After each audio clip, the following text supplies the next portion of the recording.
N-E-R-G-I-A. Energía, dale más, dale más. Energía, dale más. Energía, dale más, dale más. Energía, dale más.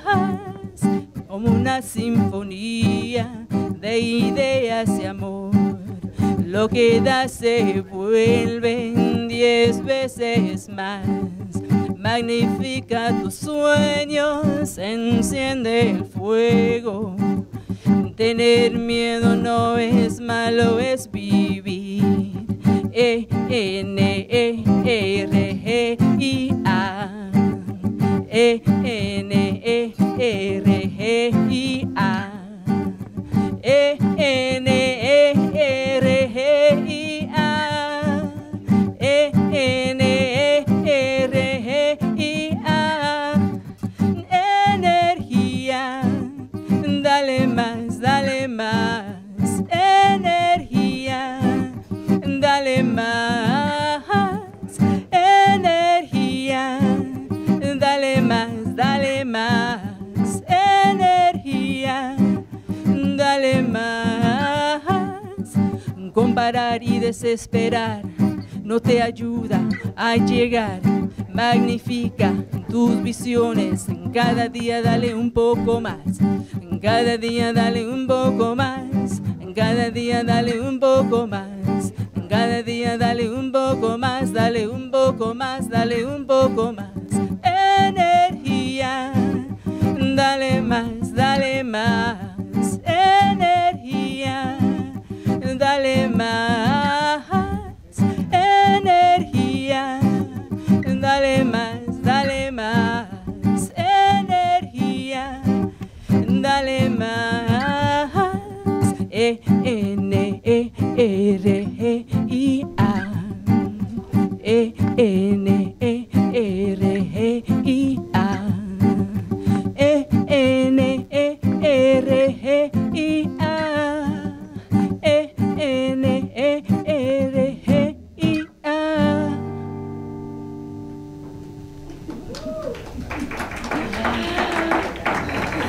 Thank you, thank you. Just the entering music, that's all, that's all.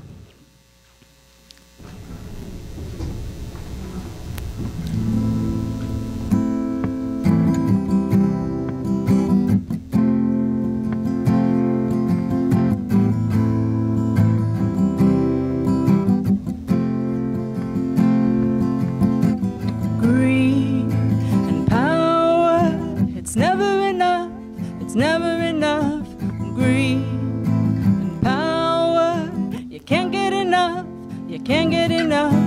Greed and power, it's never enough, it's never enough. Greed and power, you can't get enough, you can't get enough. Scare tactics, wreaking havoc, tearing families apart while you could be next. Middle of the night, middle of the work week, surprise attack on the hardest working people. Trying to prove a point when there's actually plenty of room, food, money, it's the land of plenty. Will you just look around? Will you just look around? Will you just look around? Greed and power, it's never enough, it's never enough. Greed and power, you can't get enough, you can't get enough. Greed and power, it's never enough, it's never enough. Greed and power, it's never enough, it's never enough. Puertas cerradas, memorias borradas. Estas líneas en las tierras superpuestas son recientes, indecentes, que llevamos en la mente. Son poderosas, justificamos las trampas de los conquistadores, codiciosos y temerosos. Nada detiene la próxima ola. Todos somos soñadores, señores. Todos somos soñadores, señores. Todos somos soñadores, señores. Todos somos soñadores, señores. Todos somos soñadores, señores. Todos somos soñadores, señores. La luz de la esperanza nunca se apaga aquí en la tierra de la abundancia. Hay suficiente, hay suficiente. Los tomadores son los verdaderos visitantes.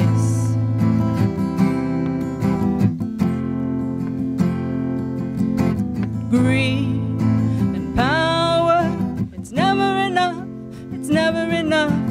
Greed and power, you can't get enough, you can't get enough.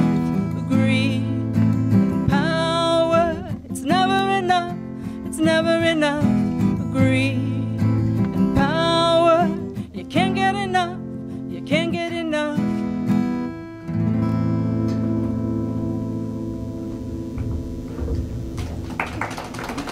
Thank you. My name is Sandra Lilia Velasquez. I'm just playing a couple songs as everyone arrives.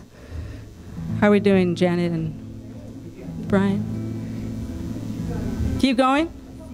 Keep going, okay.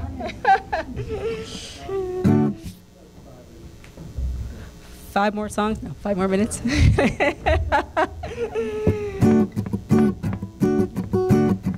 Oh, this fell down.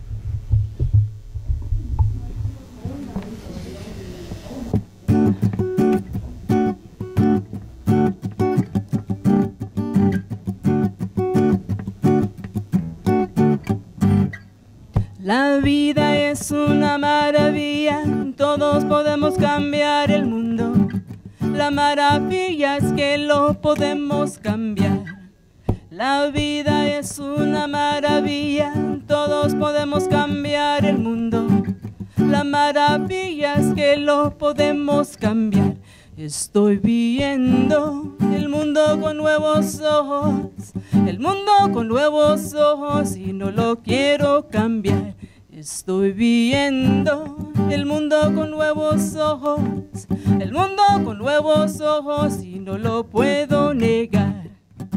Antes era uno de los que estaba infeliz y deprisa sin saber.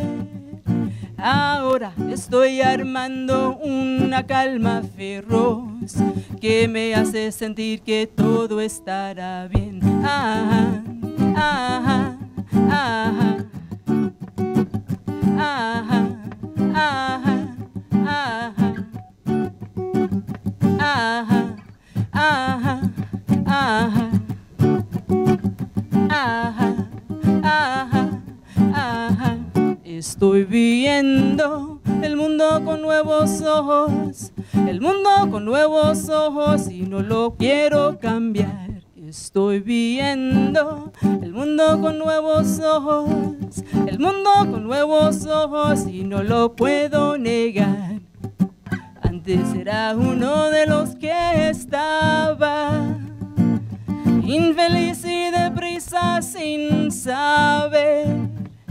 Ahora estoy armando una calma feroz que me hace sentir que todo estará bien. Ajá, ajá, ajá, ajá, ajá, ajá, ajá, ajá, ajá, ajá, ajá. This is where the accordion would come in, and the full band. Just me tonight.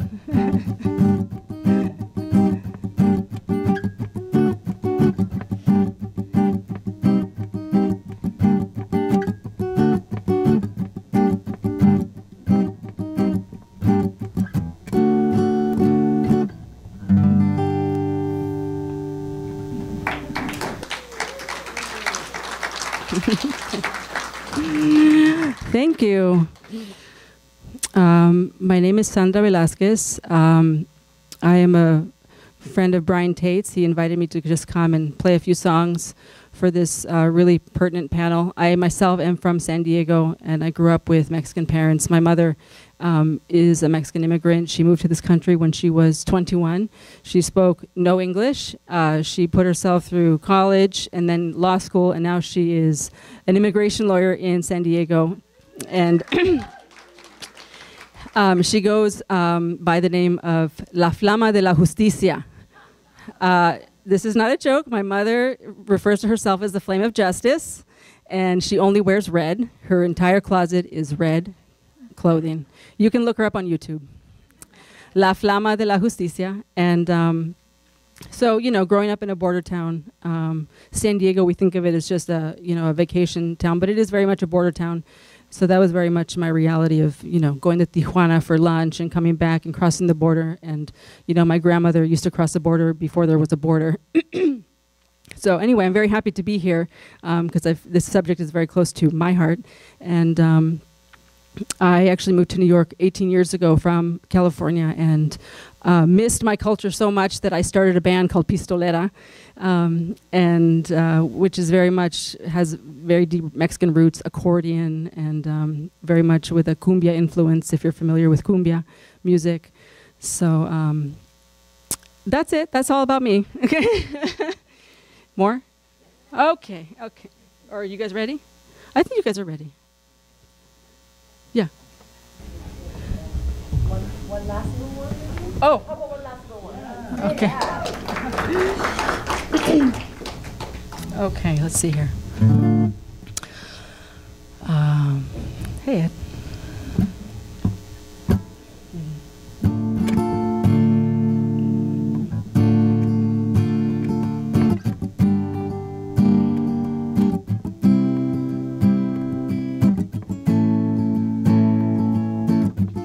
I wanna be gracious, I wanna be kind, I wanna take the highest road that I can find.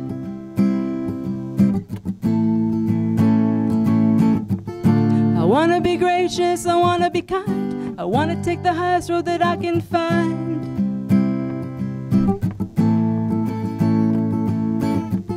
My mind is blown, it's a feeling of disbelief in what I'm hearing, read and see, and it's not always believing. Over and over and over on repeat, no need to rewind. It's an altered reality in real time. You can say it this way today, a different way tomorrow, just to try to fuck with my memory integrity. Hey ma, what's that? Everybody wants it, not everybody has it. It's like Queen Latifah said back in '93, UNITY, that's a unity. I wanna be gracious, I wanna be kind, I wanna take the highest road that I can find. But the things you said and done make me drop every good thing that my mama taught me. I wanna be gracious, I wanna be kind, I wanna take the highest road that I can find. But the things you said and done make me drop every good thing that my mama taught me.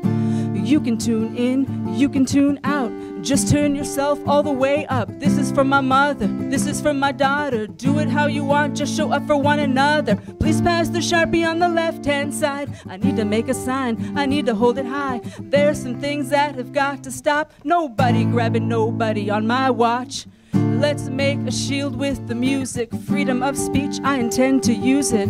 I've learned my lesson to pay attention forever. I wanna be gracious, I wanna be kind, I wanna take the highest road that I can find. But the things you said and done make me drop every good thing that my mama taught me.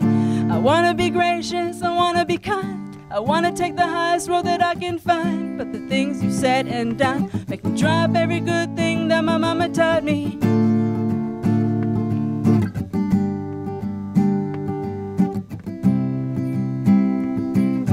Drop every good thing that my mama taught me.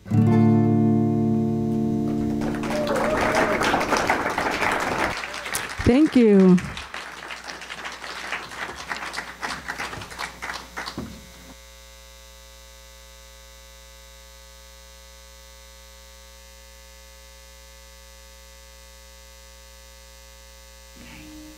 Hi, everybody. My name is Janet Wong. I'm the Associate Artistic Director of New York Live Arts. Thank you so much for coming here tonight. And thank you, Sandra, for the wonderful music to warm us up and lead us into this conversation. And I'm so happy to see I've never seen any of you before. Welcome to New York Live Arts. And I hope you come back for more. This is our third Open Spectrum, our community dialogue series. And this is our third and last one. We have another Bill Chat. Bill T. Jones is the artistic director of this place, later in May. But in April, we have a very important festival called Radical Vision. It's our Live Ideas Festival. And this year, it will focus on the pillars of democracy. How is it holding up? And how can we make it stronger? And we want to ask the question of, what is your radical vision for democracy? And what will you give up to make it real? So that will be that's online already. So come, panels, readings, workshops, performances, of course, because we are a performing arts organization. So let me stop right here with my promotion of the next festival, but let me introduce our co-curator, Brian Tate, who is the co-curator for tonight's event. In fact, this is his brainchild. And also he's the co-curator for the Radical Vision Live Ideas Festival, along with the Hannah Arendt Center at Bard College. So Brian Tate is an amazing friend, cultural creator, and also a marketing strategist. And he's been working with us since last season, since last year. So Brian, please. Thank you, Janet. Such a treat. You know, I work with a lot of cultural institutions across New York City. This is being filmed, right? I can say this on camera. Live arts is my favorite. I think the others know. Hey, so happy to see so many people here, so many new faces and familiar faces here for this conversation tonight, because we think, as I'm sure you do, that this is a crucially important issue.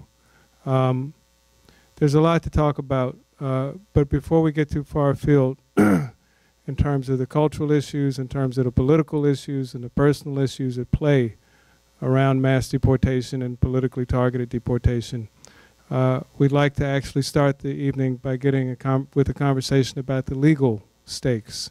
And here to help us do that, please join me in welcoming Jessica L. Rofé, an immigrant defense fellow at New York University School of Law's Immigrant Rights Clinic, a leading institution in local and national struggles for immigrant rights. Please welcome Jessica.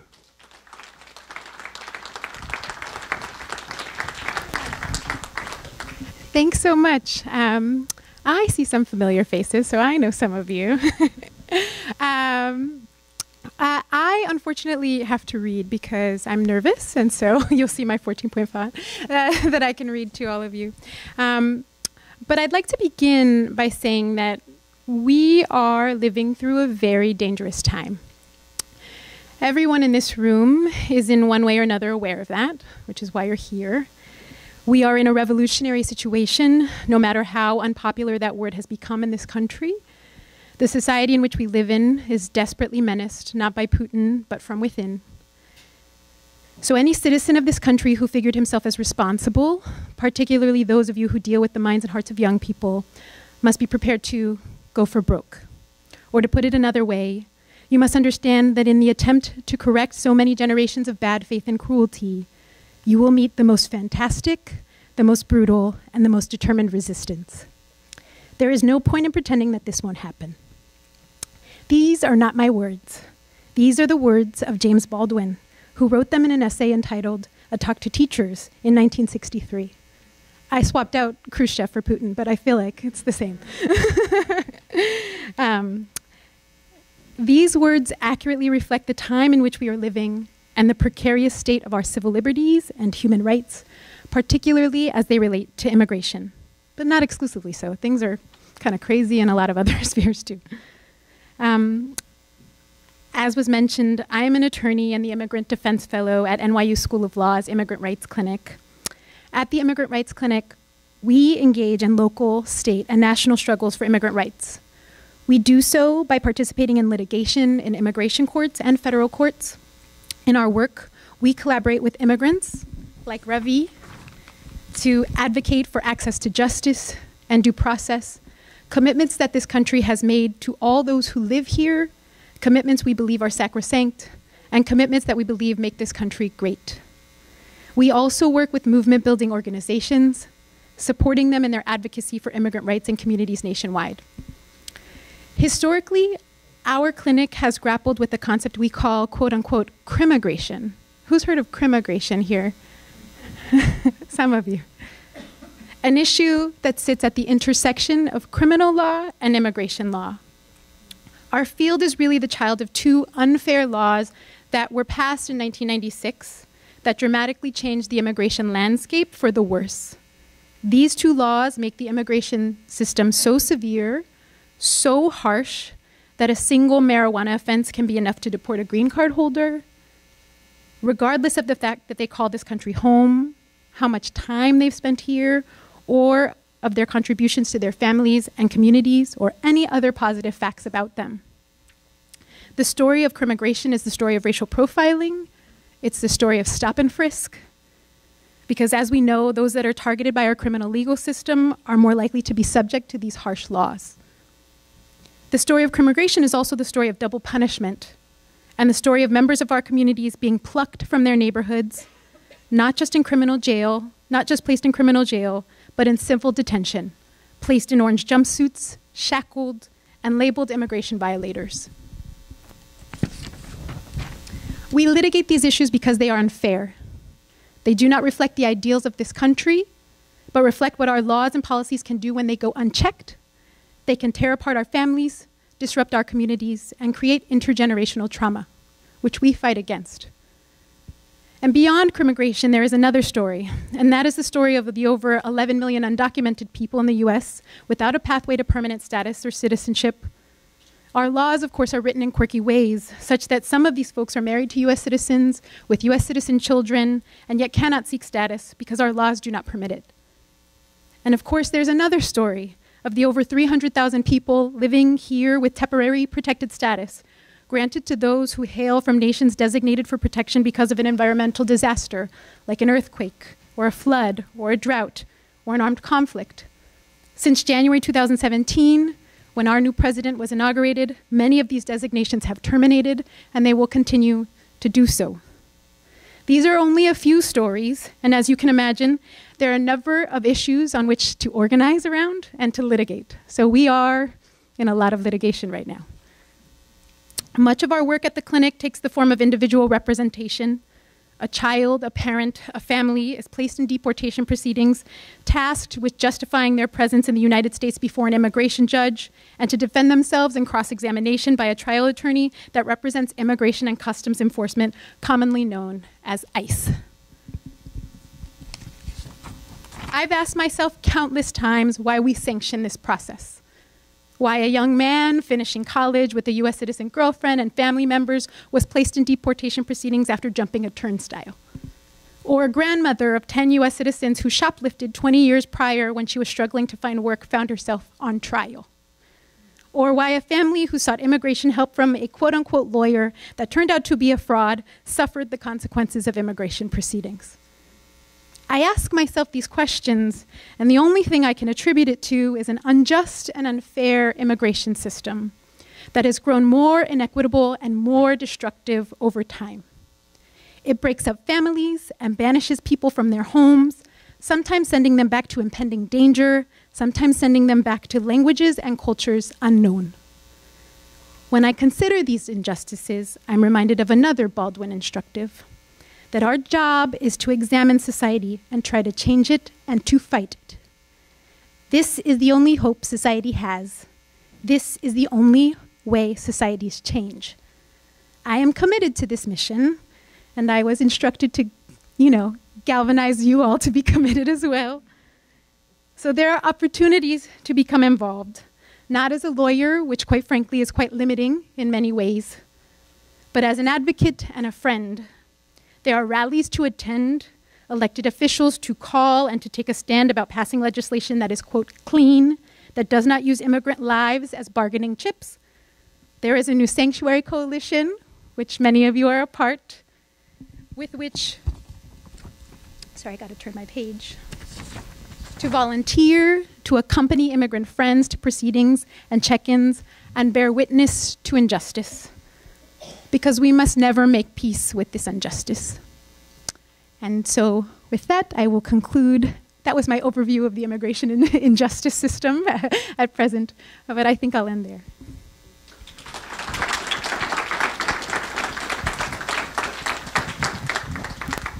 Thank you, Jessica.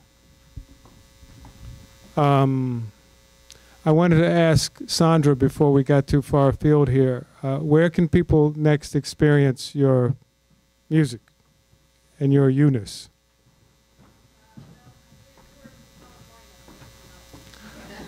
Okay. The real SLV.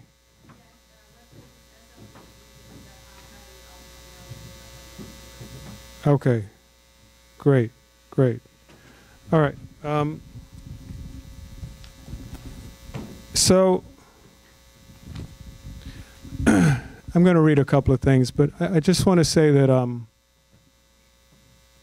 you know, in thinking about this topic and in thinking about this panel discussion tonight, two things really kind of struck out at me, I guess, more than anything else.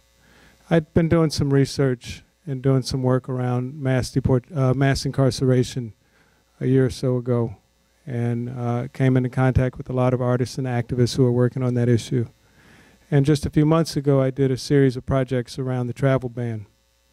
And, you know, it seemed to me for some time that these issues and the border wall, that they're all connected, that they're all part of the same issue, which is state-sponsored xenophobia. And, you know, it's positioned in different ways to provoke and push a button with different communities, but these things are all interrelated. And it seems that it's the incentive behind it is to repress and clear the board of people of conscience, people of color, and people who care about other people. And so it's so important for us to respond to these things together across traditional divides, across traditional lines. The other thing that seemed to me was that one of the things that seems to be a consequence of these policies that Jessica spoke about, you know, particularly the breaking up of families, I have to wonder if that's not actually, and if that's not a lead intention, because there's this insistence on breaking up families and using the breaking up of families as a tactic. So with those things in mind, we've put together this form. I want to read two things, and I'll try to read as briefly as I can. First, I want to read the Curatorial Statement. As activist Amy Gottlieb noted in a recent op-ed, ICE detained my husband for being an activist. Ravi Ragbir is one of several immigrant rights leaders targeted for deportation. He is also among numerous longtime U.S. residents whose lives are being damaged by this policy, despite their having lived, worked, and contributed to the U.S. for decades. The escalating statistics convey nothing, however, the human cost of deportation, nor what the tearing apart of families, the turning away of refugees, and the walling off of our borders means for America's identity. They also don't communicate the impact that divisive anti-immigrant rhetoric has had on communities across the country. As people who are concerned, as people who are committed to civil rights and human justice, what is our ethical responsibility in this crisis?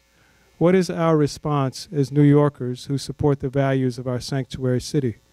What steps can we take as Americans who believe that clearing moral pathways for immigrants to reach and remain in our country is essential to America itself?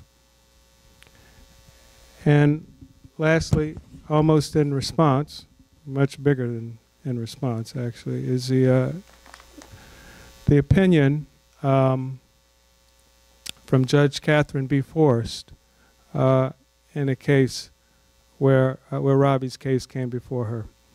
And just to read a brief part of this, where she wrote, "It ought not to be, and it has never before been, that those who have lived without incident in this country for years are subjected to treatment we associate with regimes we revile as unjust, regimes where those who have lived long in a country may be taken without notice from streets, homes, and work, and sent away. We are not that country, and woe be the day that we become that country under a fiction that law allows it. We have a law higher than any that may be so interpreted, and that is our Constitution. The wisdom of our founders is evident in the document that demands and requires more. Before the deprivation of liberty, there is due process and an aversion to acts that are unnecessarily cruel. Judge Forrest. So, on that cheery note, I'm very honored to introduce our panel. I'm going to start in reverse order here, which means I have to turn this page. Please welcome our moderator, a dear old friend, Kavitha Rajagopalan, is a senior fellow at the World Policy Institute and non-resident senior fellow at the Carnegie Council for Ethics and International Affairs, specializing in global migration and cities. Kavitha.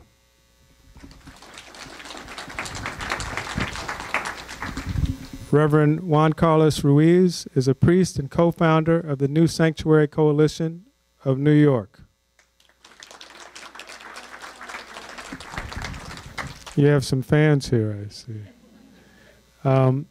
Amy Gottlieb is the Associate Regional Director for the Northeast Region of the American Friends Service Committee.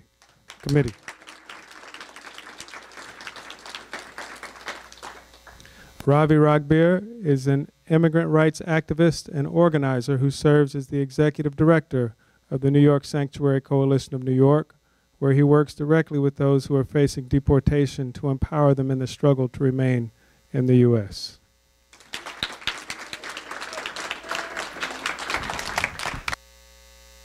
For coming tonight.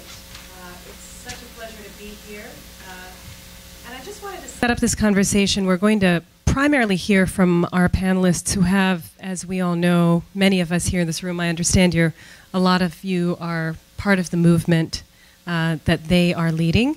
And so we know that they have been in a constant conversation with each other for many years now. And it is my privilege and pleasure to be a part of this conversation now with you. But I just wanted to set up this conversation by kind of suggesting that the United States, as probably the only country in the world to which immigration is not just kind of a central tenet and a central principle in the national concept, but is also kind of the driving mechanism behind which we understand ourselves as a moral society. It defines our value system and defines our national ideal. Now, we all know that the difference between ideals and practice can be vast. And in the many years that our immigration system has been in existence, this has been a constant tension between this ideal of the golden door and the reality of exclusion and of intimate violence in many communities. And what I think is so unique here about this gathering is that we have three people here who not only understand the tension between the ideals and the reality of immigration policy in their professional lives, but have also experienced it intimately as well.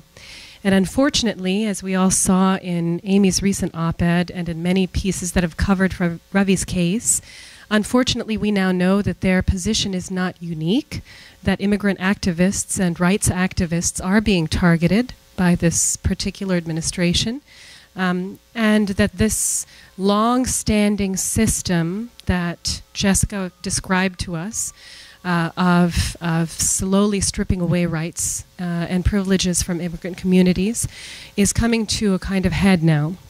So I want to give the panelists each an opportunity to talk a little bit from their perspective personally and in their work as activists, to talk about the personal impact, not just of mass deportation, but of violence, the way that immigration policies function in the communities that they serve. So I'd like to start first with the Reverend Ruiz.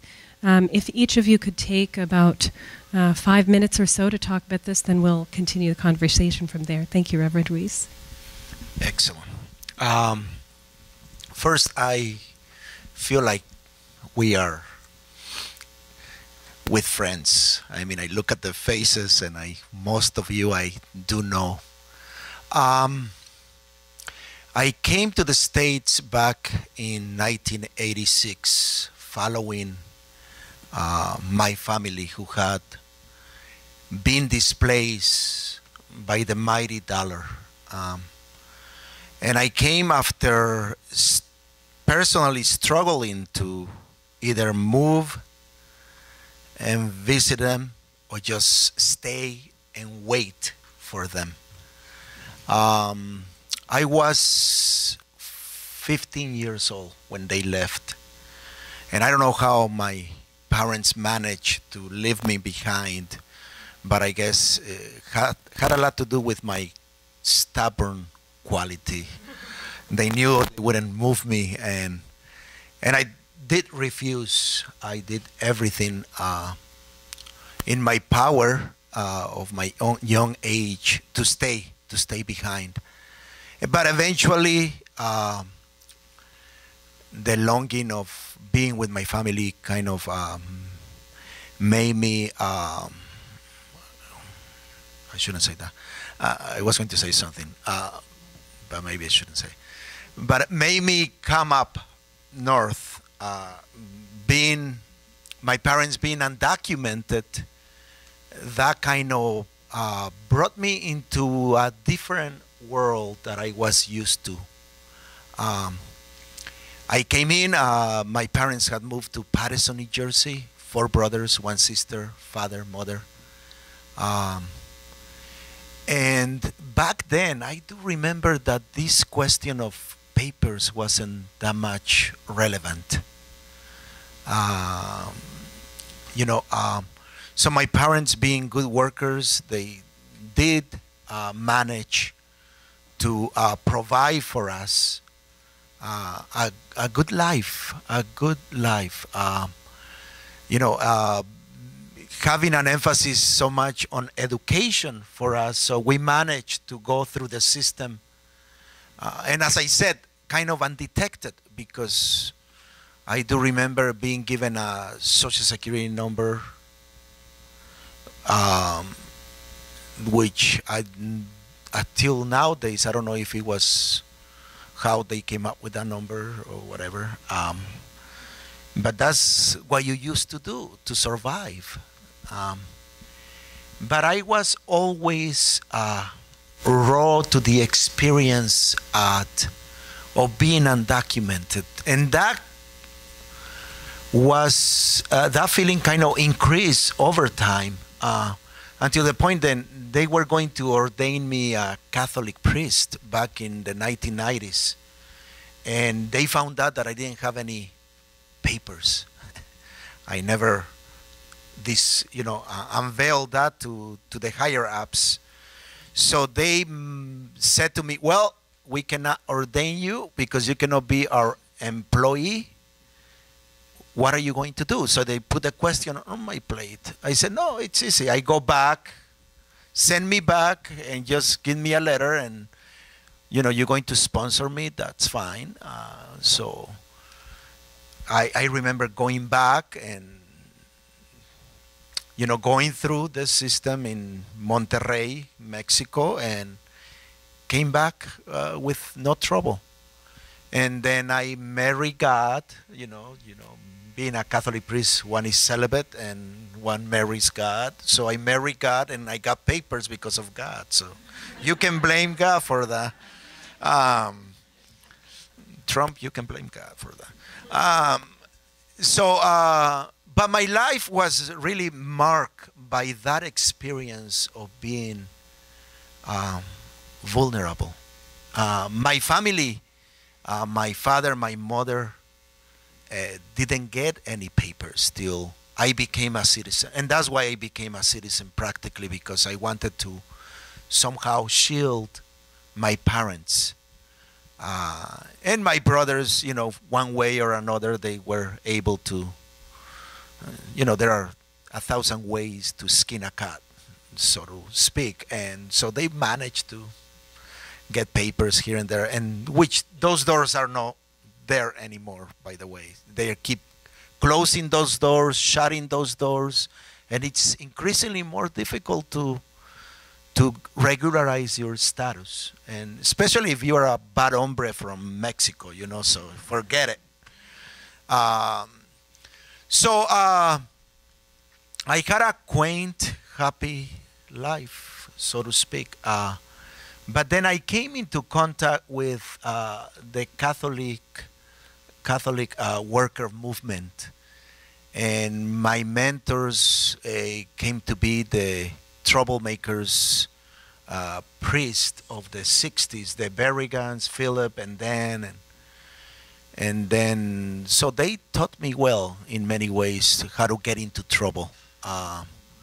Eventually I was expelled out of the Catholic Church for, there are like 10 different stories, among them that I used to run a trafficking company for undocumented people. One of the more innocent stories that were rumored after I was expelled. And I came to New York. I was in the Diocese of Patterson. I came to New York, and that's when kind of being on the margins from this Catholic shield, so to speak, I began to really think about my place in this society. And back in 2006, we had a gathering of activists and organizers that we were tasked with coming up with a pastoral plan to deal with the already crisis of immigration we had in our hands. This was done by the Catholic Church, so they sent us to a place in San Antonio, and we were cooped up in a place for 3 days, and there were activists from across the nation, really good people with great intentions, trying to, you know, come up with a formula for the immigration crisis. After 3 days of being cooped up in that place, in 2006, you know, Elvira Arellano had entered into sanctuary in San Adalberto's Methodist Church in Chicago. And after being cooped up, we couldn't come up with a plan. You know, we knew that the immigration system wasn't broken, but it was designed to work the way it is working, okay? So we knew that charity was not enough, and that there was little room for justice in our religious institutions.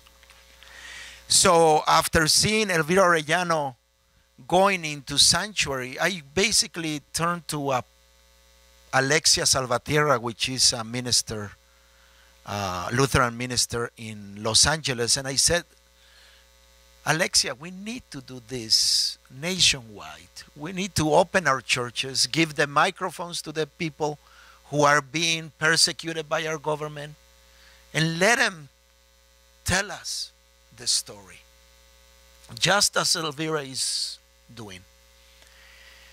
And that was 2 minutes of a conversation we had as we were meandering on the snaky San Antonio River. And we let it like that. We left it like that. Then the conversation, you know, we got on the phone. We said, why don't you get 5 friends on the phone, and I'll get 5 more friends, and let's talk about if we can launch this at the national level as a way to respond to the escalating punitive enforcement lopsided policy that we have in place. And to my surprise, December 2006, we got on the phone, and there were 35 people on the phone. And we agreed after that conversation to form what came to be known the New Sanctuary Coalition, and to convene physically in Washington, D.C. One of the main tenets and I do apologize for talking too much, but one of the main tenets for us was that the people affected should be the ones in the forefront. We professional organizers, we people who belong to institutional bodies that somehow protect us, we shouldn't be the ones, in the forefront. So through that, we began organizing here in New York. 42 coalitions at that time emerged in 2007. May 9th, 2007, we launched. Jean Montreville, one of our families, ousted himself practically. Gave the face to the movement. Another Chinese family and another Ecuadorian family that is back in Ecuador. And then later on, under the visionary leadership of Ravi Ragbir, this has taken us to another level of organizing. And I can talk about that, we can talk about that, but I just want to give you some context. Thank you so much. Yeah, we're going to come back, I think, in a minute. We're going to return to this concept of organizing and what the movement has been, where it's gone and where it should go, and how we all in the audience and in the broader audience can support us. But I also wanted to just, as before we move into Amy and Ravi's presentations, mentioned that I read somewhere that there are now more people in Sanctuary than ever before. So I wonder if some of those stories can also be shared alongside your own stories as well. Thank you, everybody, for being here. It is one of the friendlier rooms I've ever spoken to. So I think where I'll start is by saying that until I married Ravi, I was one of those sort of professional organizers, professional attorneys in the immigrant rights movement, which I've been a part of since 1996. I started as a lawyer at the American Friends Service Committee right around the time that those laws that Jessica mentioned were signed by President Clinton.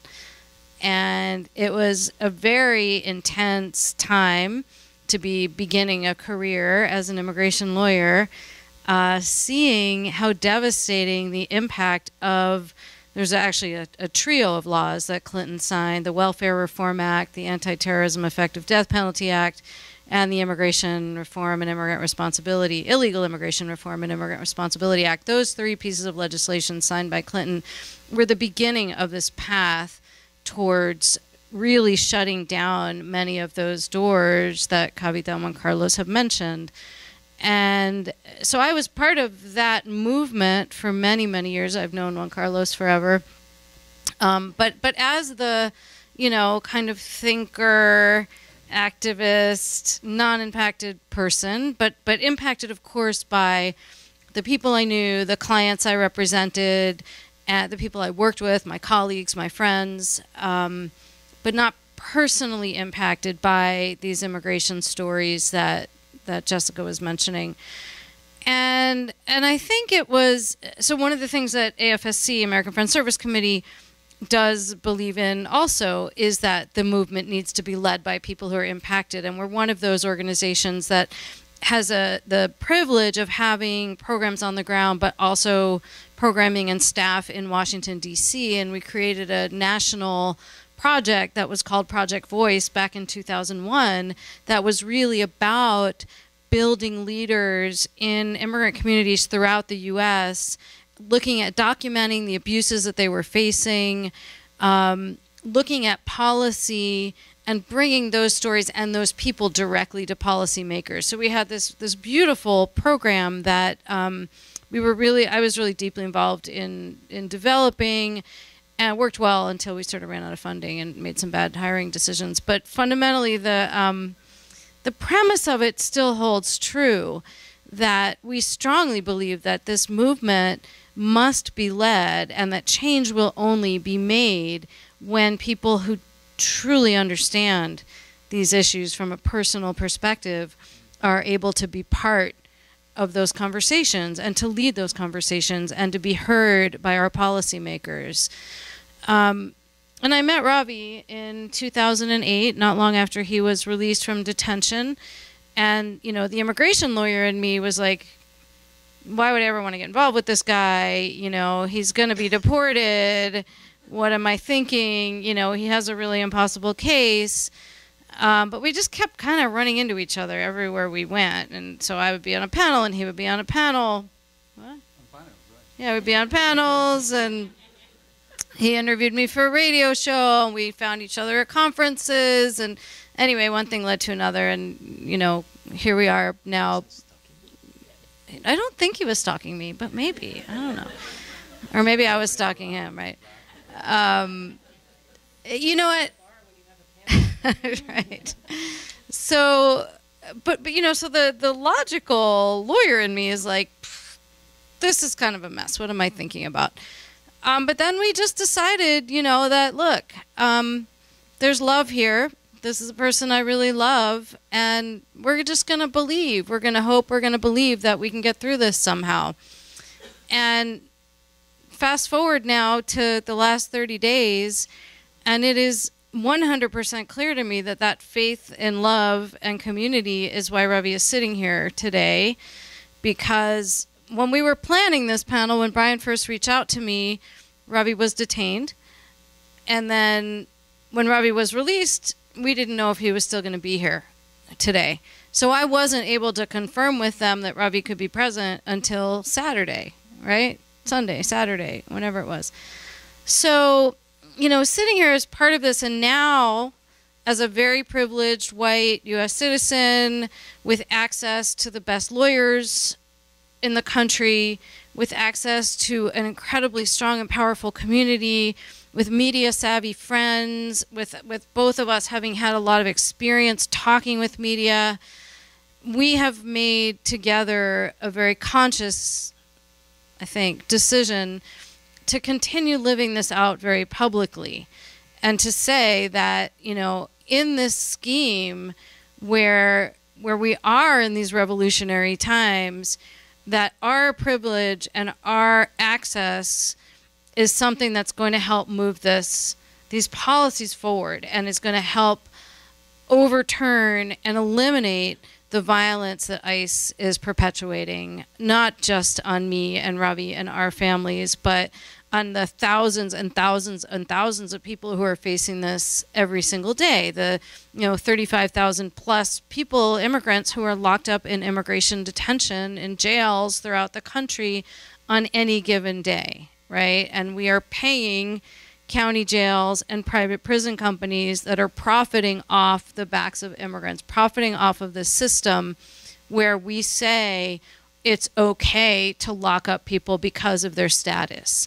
So to be able to lift up the really tragic consequences of these policies, to be able to say what ICE is doing is pure state-sponsored violence, that's a privilege that we have and have been willing to take on, and to really question the morality of our laws, and to say, how do we get to a place where the majority of the country will agree with us that we are at a time and place where movement is going to be what's needed in order to overturn laws that are fundamentally unjust and unfair.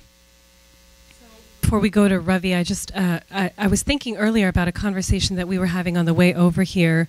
This is such a powerful thing that you're talking about this decision to hold yourself up and to draw the spotlight, kind of to be a lightning rod for this broader movement, but also to use your own personal experiences to drive a movement forward, and how motivating that has been.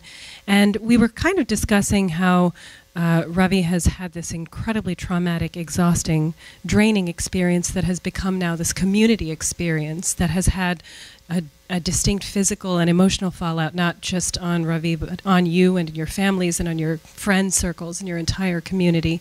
And you are all bearing this together. And to the many people. But I was also discussing with Ravi about how, you know, we have this phrase in progressive circles, the personal is political, and how this relationship between personal emotion and political action and political activism, how they really function together, and how in many ways this political activism is a coping mechanism or a coping skill at this incredibly difficult time, and how it can be used to kind of give strength and comfort to many people who are a little more voiceless and a little less powerful.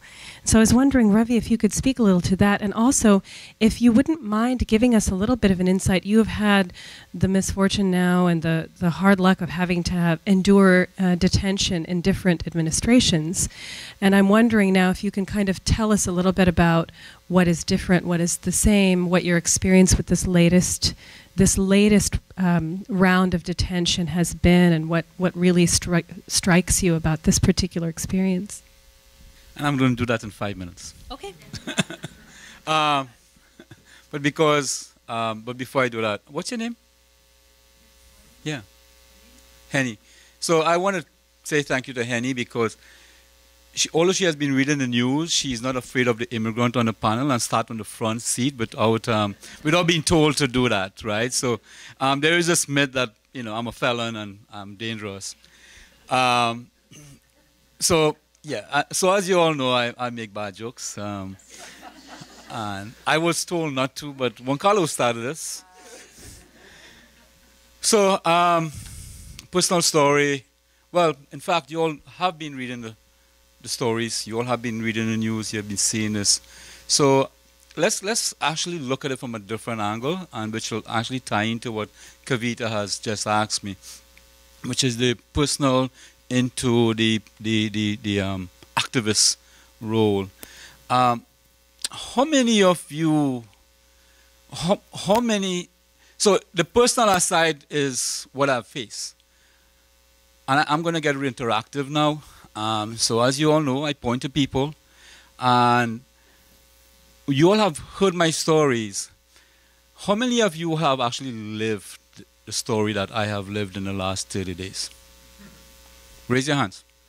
What do I mean by that? Well, how many of you have actually felt the pain and the every single day that I have been in detention, that Amy has been speaking out, that you all have been reading this and also feeling anxious about what's going to happen tomorrow? How many of you have done that? Right? Right. So why is that? Right? Yeah, I step off the panel. So why is that? So what made this happen, that you all are actually living the same experience that I've lived on a different level?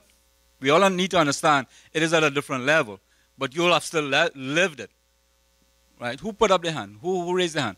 So Hannah, you were so nice to me earlier. What drew you to me and my story? Mm-hmm.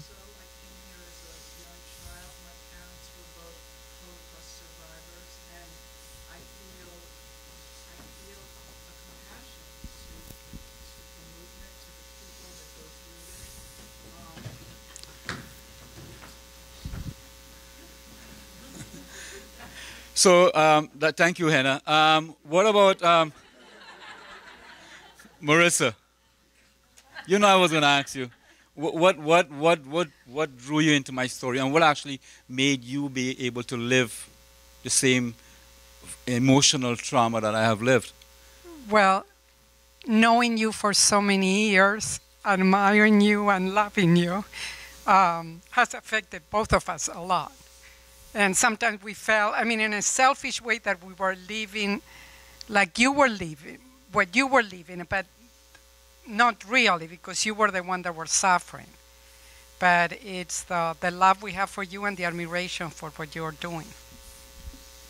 So who's yeah, sure. Okay. So from when I was about 5 years old, I heard the story from my grandmother, who came here from Russia, about her coming to Ellis Island and being pregnant and having a little boy with her 5 years old, my uncle. And when she got here, she was told by a doctor that her son had an eye infection, and if he didn't get better in 5 days, they would send her back to the shtetl. where she would have probably been killed. And I heard that story every month, so I have a deep appreciation for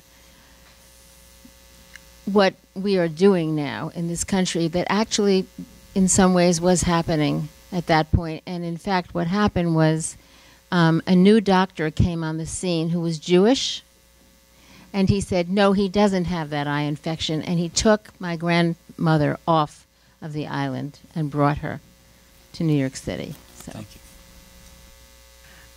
Thank you for giving me the mic. The first time that I met Ravi, and I don't know if you remember, we were in a room with NYU Law Clinic, I think Legal Aid Society, and meeting with ICE. And we were all there giving our reasons around why ICE had to do something differently in detention. And then Ravi was the last one to speak. And I remember you very clearly said, and they weren't aware of this, the ICE officials, he said, I've been detained for 2 years, and I know you're not telling the truth.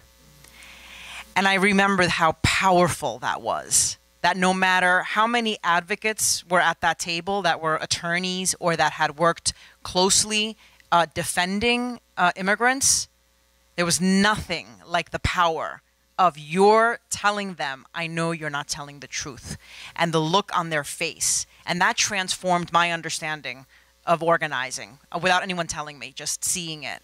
And so that was back in 2009, I think. And so since then, we've known each other for years, and of course, Amy. And so at that table, I was only imagining what it must have been like for 2 years to be detained then. And that feeling was so powerful and painful for me. Then to see it, relive it again this last month was just incredible. So.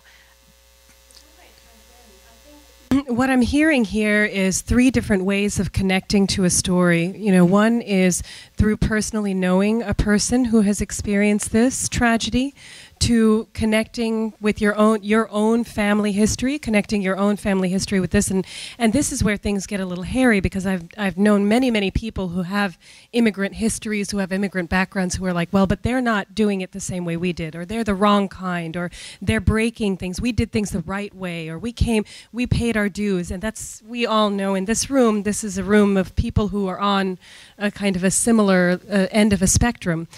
And then the third thing I heard here is hearing powerful testimony in person.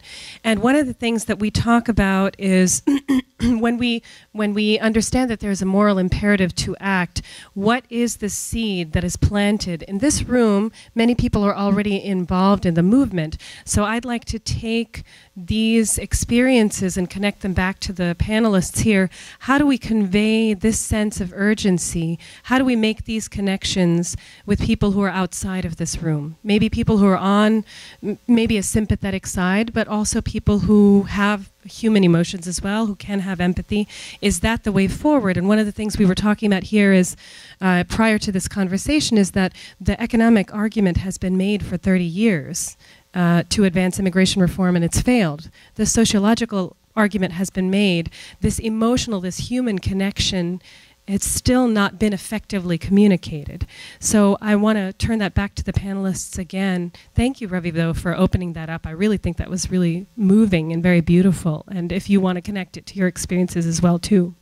So you all have been talking about the pain and the anxiety that Amy has felt because you were actually following her. I was locked up, so you didn't follow me, right? And so basically right now, you are impacted. You are on the front line, and what that means is you can speak to it from your own personal experience, because you have been tied directly to the situation. Yes, you are, as Amy said, she's privileged. She actually meant she was married to me, not because of the. I just joke, but the pain that people feel, yes, you are privileged, and you can basically walk away, but you have not been able to walk away because you are sleeping. You are not being able to sleep because you don't know what's going to happen the next day. all right? And that next day is with me. So I have had to live this, and by going back in, and part of it was cathartic, because I was afraid of how do I deal with being re-detained. But then I basically found out I'm not afraid, right? It gave me a lot of power over them. So the question that Kavitha asked, how do we bring this back so we can send it out? Well, I think you all have proven, you all have already modeled that by becoming connected directly to the situation. And by that connection, that what we have seen in the last 30 days. 30 days. Can I curse on the, can I curse? Yeah? I am allowed to curse? Well, okay, I'll be nice. I'll say friggin' days, right? 30 days. And we have actually turned things, we have caused more chaos in the last 30 days than they have done in years. Yeah. Right?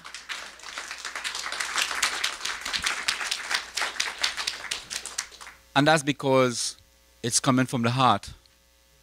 And coming from you because you're connected to that heart. And that is why you will come out on a Saturday freezing cold, or you will be there on a Thursday doing the Jericho walk when it's -10 below, right? Because it is not just about our physical bodies, but it's about the emotion deep inside what we have to do. Kavitha? Yeah, and I want to give Amy has got a thing to say here, but I wanted to also point out that I thought one thing that you said here is about this personal connection and taking advantage of this. There is so much to react to right now, and I remember having a conversation with a immigrant attorney friend of mine right after the election, and talking about how there's been all of this activism already in place for the past 30 years. There's been so much advocacy and so much infrastructure that's been built around protecting immigrants' rights that have been slowly peeled away. And Amy said, well, this is moving a lot faster than we thought it would, and it's moving in shadows. We can react when we see things in the light of day. So how do we bring this shadow activity out into the light of day? Who can really show us what's actually happening? But first, Amy, you wanted to say something, then if you can respond to that. Sure. Well, I was just going to touch a little bit on some of the narrative issues that we're facing, how people talk about migration. And in particular, I think one of the things that has happened in the last year, and this is somewhat related to your last point, is that ICE has a new PR firm, and they're good. They're really, really, really good. And they have streamlined their messaging. They've got more spokespeople than ever. And they've got their messaging down really well, right? Who they are? Are we allowed to know? Who the spokespeople are? They're named. I mean, in the... Oh, I don't know who the PR firm is. No, I don't. I actually may have heard... No, but it's part of that. No, there's actually a media company that they hired. Yeah, no, there's been a real shift in how they talk. And if you notice, like if you go back 2 or 3 years ago and you look at articles, ICE's messaging was not nearly as tight as it is now. But now, if you read the hundreds of articles that came out after the First Amendment lawsuit was filed last week, same message by different ICE officers around the country. Different ICE spokespeople with the exact same words, saying that we're lying, we're irresponsible for claiming that they're targeting activists.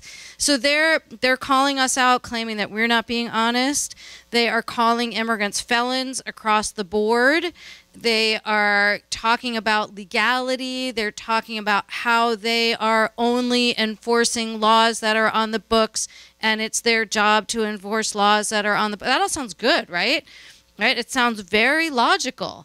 So when mainstream papers and media are promoting that message, it speaks to people who might feel a little bit on the fence or a little bit wavering or a little bit unsure, or they might be blatantly racist, and it's something for them to pick up on, right? And so I think that there is a lot of work that we have to do to counter that and to really, I'm looking at my dear friend Will Coley, who works for the Opportunity Agenda, that talks about values-based messaging all the time. But there's not enough of that out there, and I think it's part of this sort of machine that, the negative messages are out there regularly. And what we've got regularly is love and power and community. And we've been able to really talk about that in the last month in a way that I don't think we ever have before. But we need to take that and move with it. And that needs to be just as big as the message around immigrants are felons. I'm Mrs. Felon now. Somebody called me that at the rally the other day, Mrs. Felon, which I don't use Mrs. anyway. But so I think we have to really, like, the love, the power, the community, the equality is going to be our much stronger message, and we have to get there. And then just to kind of quickly tie that to your last question, what I had mentioned earlier was that, I don't think we're operating in the same system that we were operating in 5 years ago or 10 years ago, because there is this kind of really dark-minded strategy that's coming out of the White House, that's coming out of Department of Homeland Security, that is coming up with stuff at a faster pace than we can ever keep up with. This stuff about, like, suddenly, it was okay to have a check-in scheduled, right? You knew you were going to go in for your check-in. You might be a little worried about being picked up at your check-in. Now it's like you're terrified of being picked up at your check-in, but they're also not even kind of being honest about your check-in date, and they might pick you up before your check-in date, and they might be surveilling your house and your office, and they might, like, turn your life into one of fear. They're now talking about denaturalizing people who never would have been, considered for denaturalization, removing temporary protected status, removing DACA, making people deportable for using certain public benefits. That was never a problem before. Making it much harder. All those doors that were open in the past are no longer open. We heard from, the quotas that they're imposing upon immigration judges to move their cases, that judges are no longer allowed to use administrative closure as a form of prosecutorial discretion to give people. So there's, like, a huge list of things that they're coming up with that we're kind of racing from a strategy perspective to respond to, both in the courts and as a movement. But I think my thinking on that is to make it, how do we expose it? Well, we expose it as we learn it, and we do our best to kind of keep up with it. But at the same time, we really need to be powerful in our humanity message, right? Our humanity, our human rights, our, not to keep repeating myself, but that power of community and support that is changing hearts and minds. And we have to just really build on that and expose that, right? Like, explain that hearts and minds have been changed because of how people are being treated. I think that case in Kansas from last week is a great example, where you had a room full of Trump supporters writing letters to ICE saying, don't deport our neighbor and our friend, right? So I'll stop, but I think I think that's absolutely brings us to the next point, which I think, this message about humanity and connection. We've heard this a lot in proto-authoritarian societies, how it's important. I'm not saying that we are there. There are many people who are saying that, but I'm leaving that to everyone else to decide. I'm not a specialist on that, but there are many people who say that in the face of any kind of proto-authoritarian movement, that we just do have to keep on maintaining humanity and connection. That is very difficult given the fractured state of our society. But I also wanted to bring this back to what Reverend Ruiz was saying earlier, which is this idea that it's not just, for many, many years, immigrant rights advocates and people who studied immigration said, we have a broken system. That was our message. We have a broken system. The system is broken. We need reform. The system is broken. Reverend Ruiz, Amy, Ravi, you have all pointed out that in your experience on the ground, it's not that the system is broken, it's that it's doing what it is designed to do. And I think now might be a time for us to kind of consider that, taken together with the end of TPS, with the bargaining of hundreds of thousands of lives with DACA, with the chopping block placement of H-1B, of diversity lottery, and the fact that people are being denaturalized, the fact that people are being told that if you access public services, you may not have a path to naturalization even if you are a legal citizen now.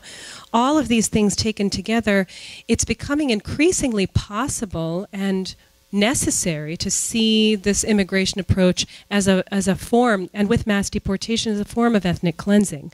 So I wonder if there is a moral imperative now in your minds, Reverend Ruiz, Ravi, to actually explicitly name this in our communities and in the movement, or if that in some ways makes it more difficult to point out the humanity and faith and power of community message that we also want to hit.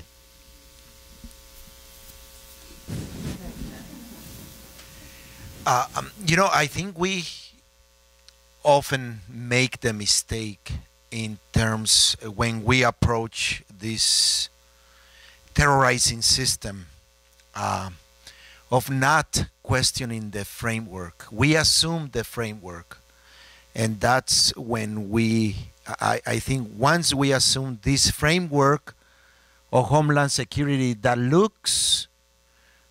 identifies the other as a threat, we are too late in the battle. Because once we allow that to take place, to label the other as a threat, then we have this apparatus, security apparatus system, which is just ballooning in terms of, a budget, in terms of resources, that gets unleashed on the individual. And it doesn't seem there is any way to stop that. Okay? And then, it snowballs to the point that disappearing people becomes normal. Wasting all these resources in this apparatus that really, it's the human cost. It's just terrible. I cannot say enough on that. But we do need to. That's why I think, we have found out that the more human we are as we go to 26 Federal Plaza, as we accompany people, when we engage the humanity of the ICE officer, they don't know what to do with us, And we tell people it's changing the whole terms of, direct action. Because people, when we think about activists, think about direct action, we think about fireworks and all bunch of stuff, But it's, how do you dismantle this system in a human, basic way that you take that power and you use it to really elicit compassion, to elicit a human response from these entities, and I cannot say entities, from these people also, so that they can respond in the same manner. One of the shifts in these last 30 days, it feels like 30 years.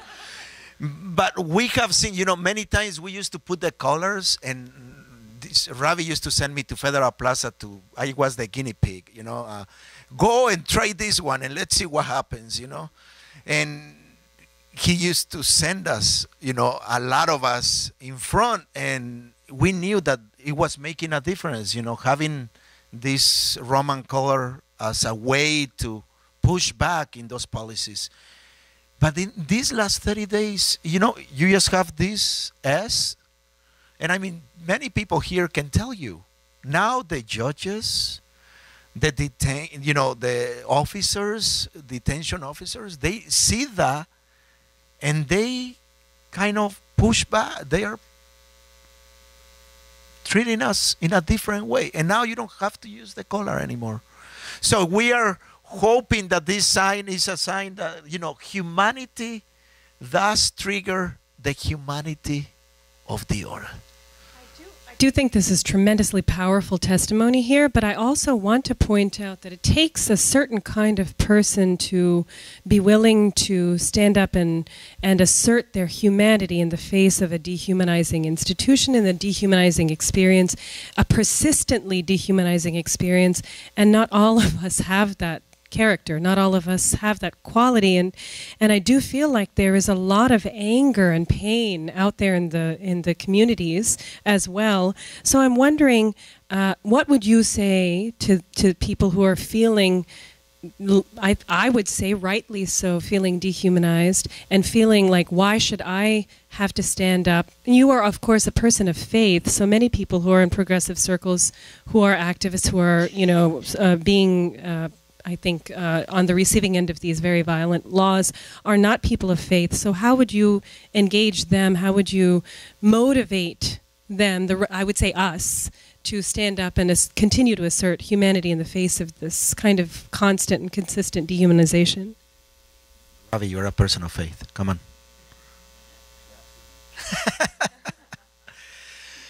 I think,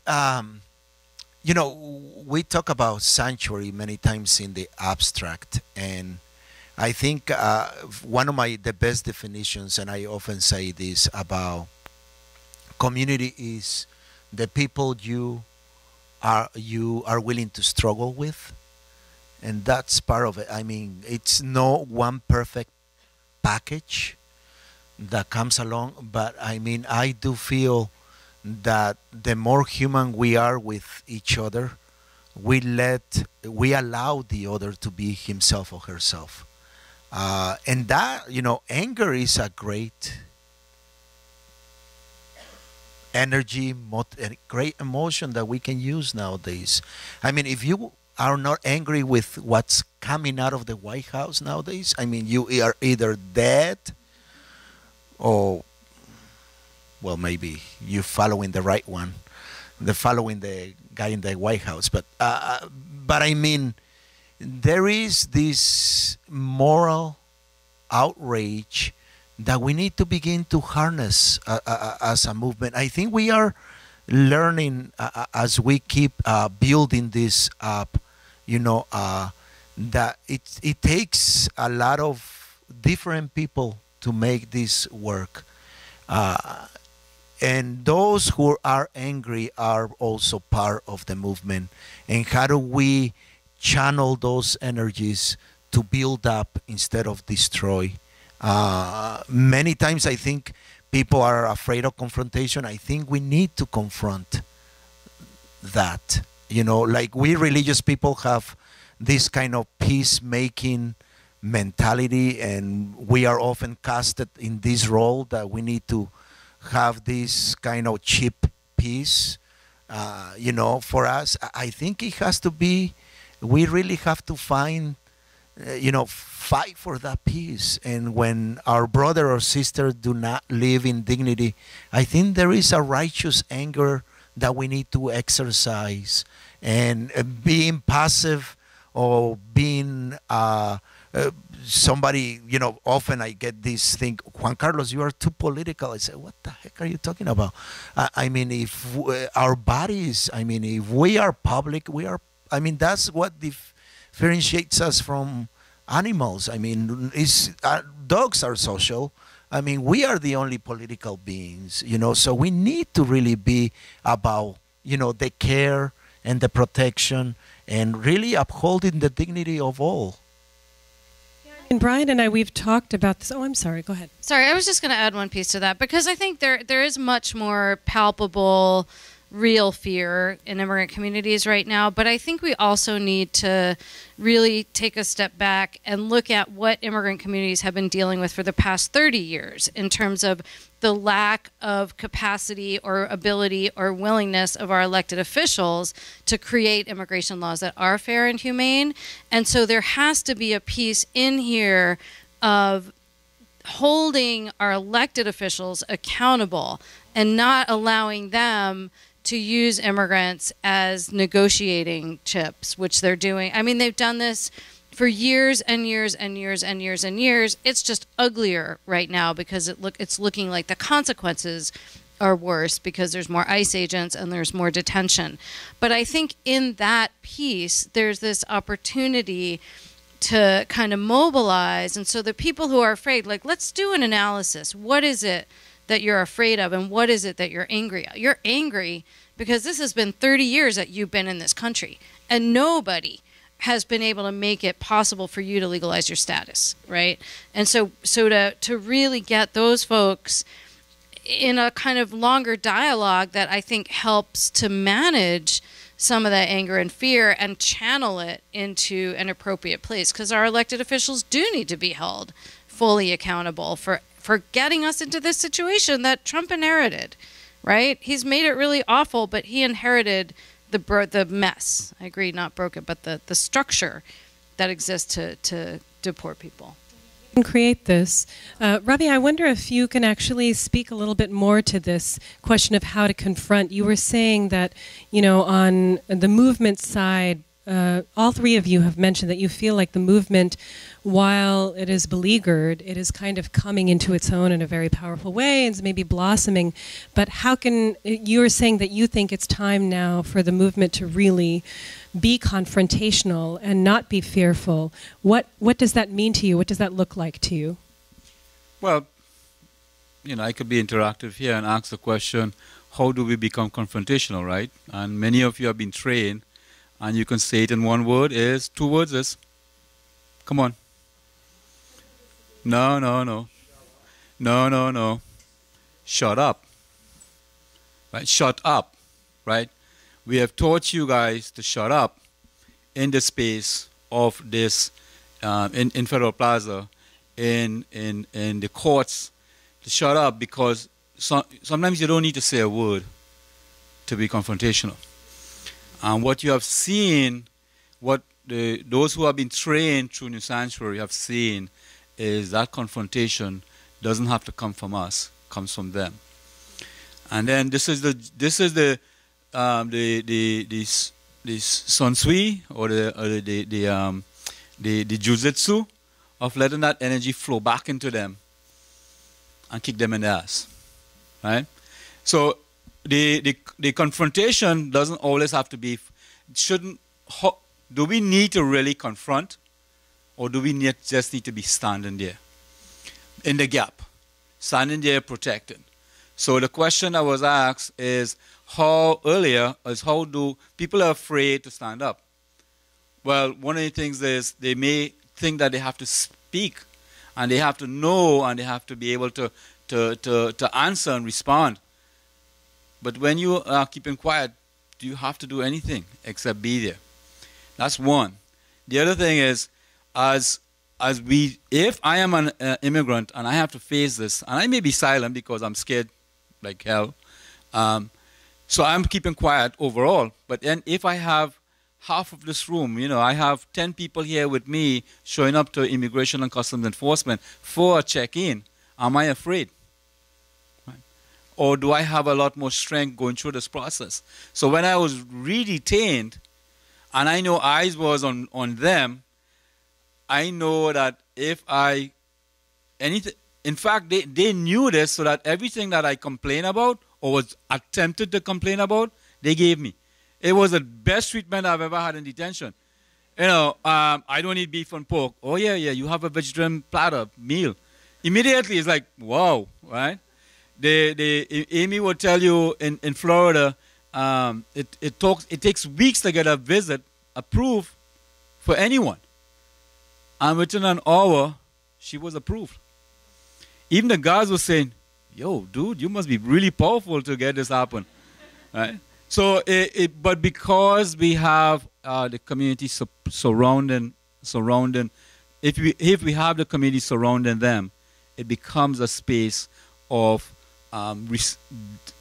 building that dignity and that power within that person, and within the space that it needs to be confrontational, but designing that confrontation so it benefits us. Right? Now, coming back to the ethnic cleansing, right? How many people, how do they know, and who are they targeting when they are going to look for people of to deport? People of brown, right, skin, black, shithole countries, right? So right away you know that this is not just about a political statement, but a targeted group of bad hombres from Mexico, and shithole countries from Africa, and from Haiti, and from Trinidad, that they want to remove. You know, we want to bring in the people from Norway and stuff like that, because they are going to be the best for the country. So that is, we don't even have to dig deep to look at this. Just look at what he has said. It is about removing those who are not white.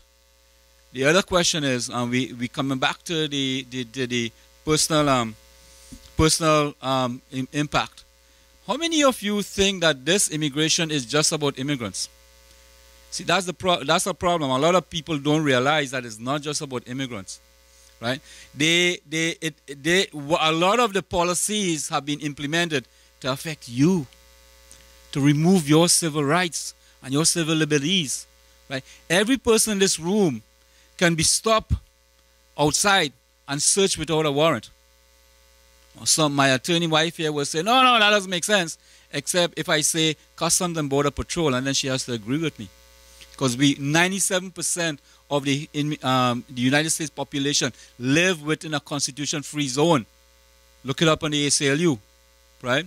Well, you know, how many, you've heard, if you all listen to Democracy Now!, you should, this morning, I was on it. What has to be pointed out is there any country without a strong judicial branch that is not a democracy? I was kind of confused on there. Name any country with a strong democracy which doesn't have a strong judicial branch. Even name a dictatorship that has a judicial branch, but if they allow it to run free, they would attack the judiciary, attack the dictator. So what they do is they need to shut that down. And how do they do that? Right? Name any agency, any criminal agency, DA, Drug Enforcement, ATF, Alcohol, Tobacco, Pfizer, the Pfizer call, which is a secret call by NSA, right? They still have to justify everything they do through this process. Yet, there is one agency that says the courts have no jurisdiction over me. The courts have no jurisdiction over them. Right? That's what the whole case is at the New Jersey case that I went to on Friday. That my attorneys, Jessica, wave your hand. That they argued. It's about jurisdiction. They're saying the courts do not have jurisdiction over them. Setting this up for what? Right? This is, you know, Congresswoman Clark has said this, we're creating a Gestapo. Who attacked her? Well, guess who attacked her? The right wing and the Nazis, right? Not us, because we're seeing it. So, are we setting ourselves up for creating a space and an agency that could disappear someone, right? I mean, Jane, I'm sorry, you may look white, but you're not a citizen. So she gets deported because she doesn't have any recourse in the courts. She disappears, right? Brian, I'm sorry, but you even worse. You're black, right? So you're gone, right? Janet, right? So we have right now. We are at a moment. I'm sorry. Oh, we are at a moment where we are seeing. We have blown open that wall. We have blown open that, and we are pouring light into the space where we are seeing exactly what the intention is. And if we step back and allow this to happen, if you say, well, that's not my fight, you will be next. So this is not only about immigration. This is about you. So the personal level and the personal to move into the activist is about you understanding that your rights are being destroyed. Final question, and then I'd love to open it up. I know many of you do accompaniment, many of you are in the movement, so I would also welcome, instead of just questions, just open sharing about your own perspectives and insights as well. Final question, though, is, we've talked a lot about, the moral imperative and about, shining a light on what's actually happening. One of the things that Amy and I discussed early on in our conversation is that this ICE with its PR representatives, this administration is not opposed to lying, openly lying. to activists, to journalists, to the public at large, it is very, very difficult for a person who is not on the ground with communities to actually know what is the truth. If your own administration is not lying to you, if you're not is openly lying to you, and if you are not a person who is inherently skeptical, which many of the people in this room are inherently skeptical, but many in this country are not. How do we find out and disseminate true information? And what do we do to build movements and communicate narratives in the face of a lying regime? And finally, what in your mind would a moral immigration system actually look like? We are finding that the conversation that we're having is a conversation that's being dictated by the other side. See our humanity. See our communities. Don't take my father who's been here for 30 years away from me. But what if you were to set the terms of the conversation and say, this is what an immigration system should look like? What would it look like? And I welcome all of you to answer it, and then we can move to Q&A. Or any of you, really. So I'll do a plug because I was part of a group of people who wrote a document about what our dream immigration policy could and should look like. So I'll just do a plug for that. It's on our website. It's called A New Path Toward Humane Immigration Policy, and it's a document that AFSC put out initially in 2008, and then again we updated it in 2013. There's a short kind of pamphlet-friendly version, and then there's a longer kind of 23-page or 25-page kind of real description of what it would look like. But what is important to note, it has 7 principles. And it really starts out with looking at kind of economic factors that drive migration, right? So that understanding the root causes of migration is ultimately going to have to be something that we take into account, that our migration policy has to be transnational. It can't only look at how immigration impacts us in the United States, but it's got to be much broader than that. And then there are pieces around family unity and civil rights and civil liberties and access to benefits and a few other things. And it's really, you can read the short version to get a sense of that. And I think in terms of the lying, I don't have an answer. I think we've all been, Juan Carlos in particular, directly lied to by immigration agencies recently. And I really don't know how, because we didn't believe we were being lied to until we saw documents that proved otherwise. So I think that's something new. Well, it's not new, but it's something that I've had to kind of process as a human being, as a lawyer, as an activist. Like, things that I've believed for a really long time are no longer true. I believed for many years, and maybe I lied to myself, but I believed for many years that there was some integrity to our system. And I no longer believe that there is any integrity to our system. And so I think it's in part dealing with that personally in your own self. Like, how do you live with that and then move forward? And I think that's just something we grapple with. I don't know if these guys feel differently, but it's, for me, just a real challenge, a real personal challenge. I wonder what you say to, I hear from anti-immigrant or anti-immigration voices that we have too much immigration. Now, the concern that we're seeing is that there's kind of this effort to actually dismantle existing communities. But what would you say to people that say it is possible?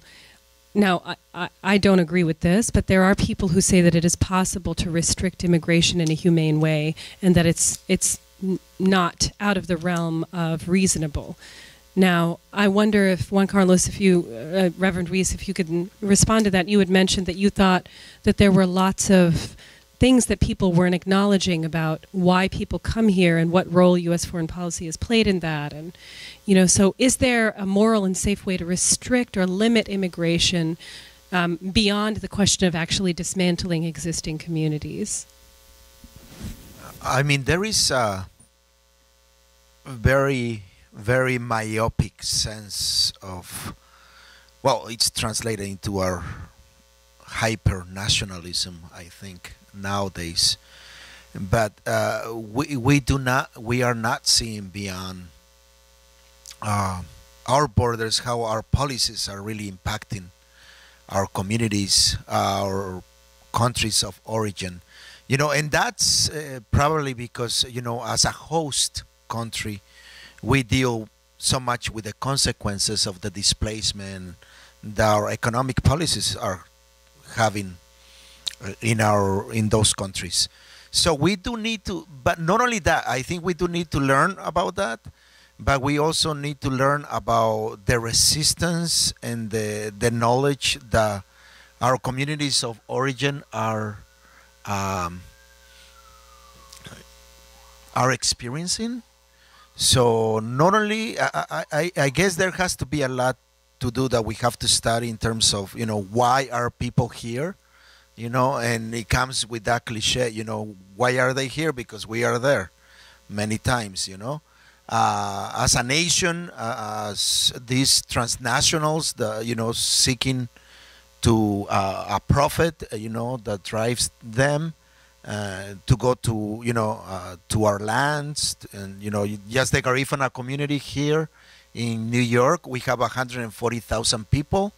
And, you know, talk to any of them and they'll tell you, I mean, they are being persecuted, they are being killed because their ancestral land is being taken away from them under the guise of, you know, these drug on wars or war on drugs, I mean, drug on wars, that too.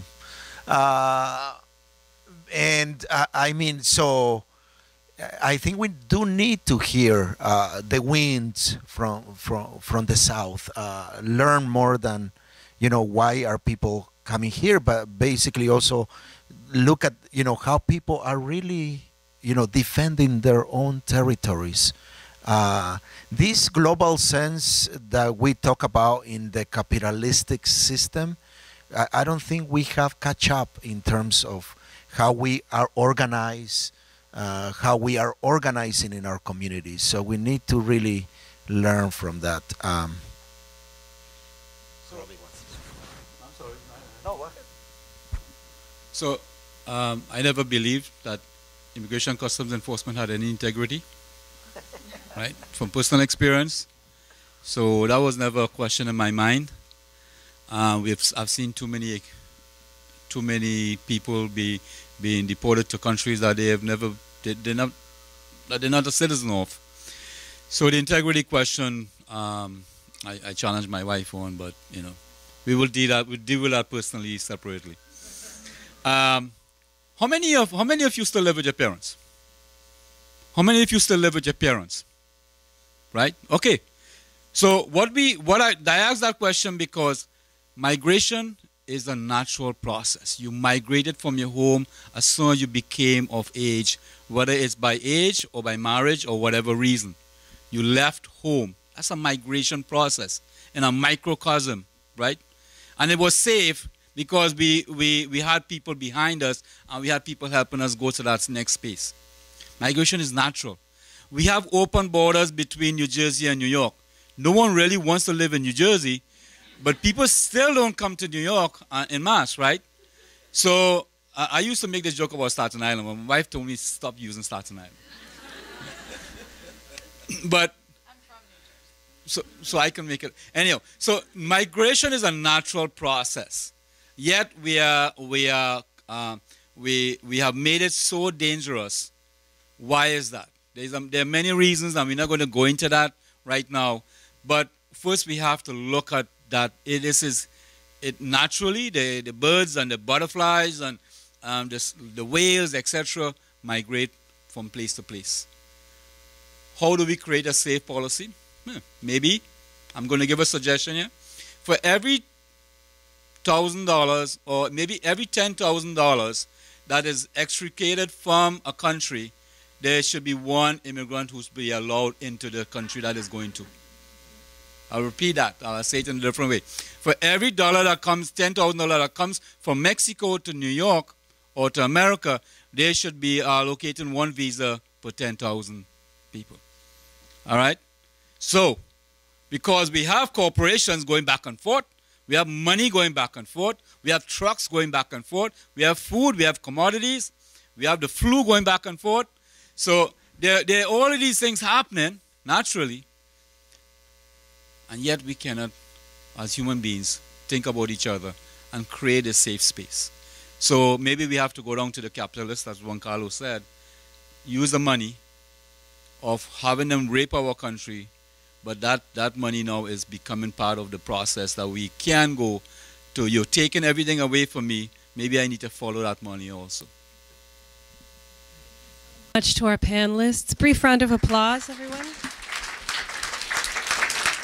Really tremendous insights from the ground all the way to the top. Now I'd like to hand it over to you guys. Does anyone want to start the discussion?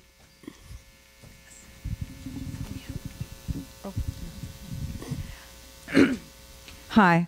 I hope I won't ramble. So much you've... Oh, I'm sorry. I'm Jane Truehold. I'm a member of Judson Memorial Church. I'm the chair of their task force on immigration. I'm a very good friend of Jean Montreville, who was disappeared. Literally just disappeared. They lied, and they... Anyway, you all probably know about that. Actually, we do, but if you would really briefly explain the case Okay. for the people at home. All right. Who may be following along.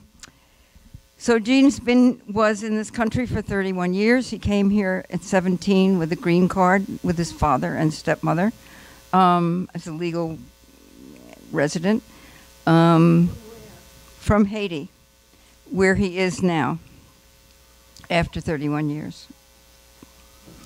And, sorry.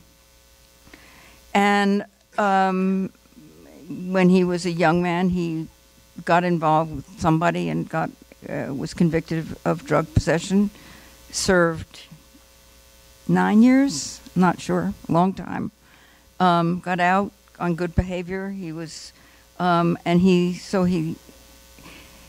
then at that, so his legal case is, do you want me to explain what his legal case is? Because he still has he was deported because the BIA turned down his appeal to reopen the case because he did not have due process at his case in 1994, at which time there was a waiver before the 1996 laws.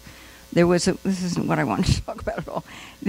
No, this is fine. I just wanted to, for the people back home, kind of very briefly summarize illustrate another example of what our colleagues here have pointed out, is that immigrant rights activists, I think the most important takeaway is that Jean Montreville has become a leading voice in this movement and has been disappeared and has been, in our mind, targeted for being an activist. The government is now saying that's not true, that's not happening.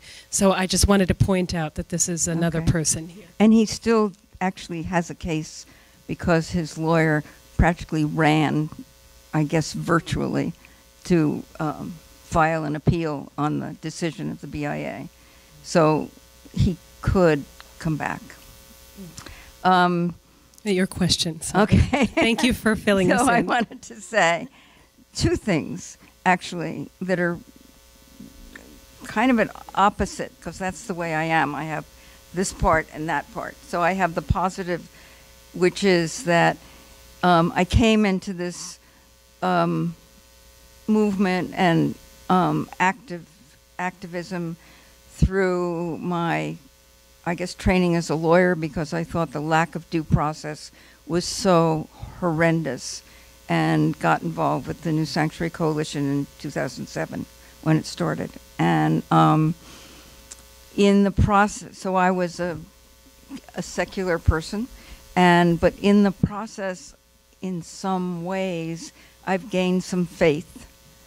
And it seems counterintuitive since things are getting worse, but there's something inside that, so it's kind of what you were talking about, Juan Carlos, is that there's something there that maybe it's the belief in all the people and the community, but there's something. I mean, I don't want to call it by a name, but there's something. And the other thing I wanted to really ask about is that, so Juan Carlos, you talked about the other, and Ravi, you, for once I really agreed with you,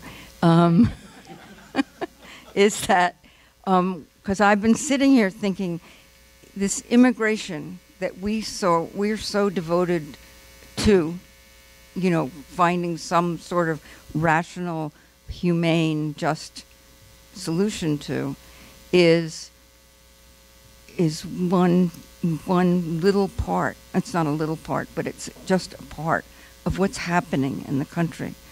Voting rights, economic inequality, which has always existed, but it's getting worse. I mean, you know, I could go on. Racism, everything has just kind of, it's been given sanction by the government. And I really, at my worst times, I worry that we really are moving toward a Germany state, because that's how they did it. They othered all the people who weren't Aryan. And so I don't know what to do with that, because that's, I don't want to go there, but that's in part, one part of my brain. So maybe somebody has an answer to that. Yeah. So my name is Nyasha, and I first connected to this movement as a law student right after 9/11, working in a clinic where we were trying to make sense of the Patriot Act and what it meant for people who were in detention, and also went down to Capitol Hill and advocated for families for a small a national organization called Citizens and Immigrants for Equal Justice, and they were, many of the members were like you, married citizen and immigrant facing deportation.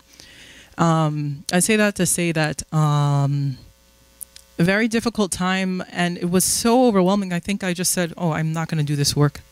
And I went away from the movement, and I met Ravi actually doing other work in the community that has nothing to do with this, and then connected, helping a lawyer friend with a brief that was about trying to reopen some of these cases for certain categories of people.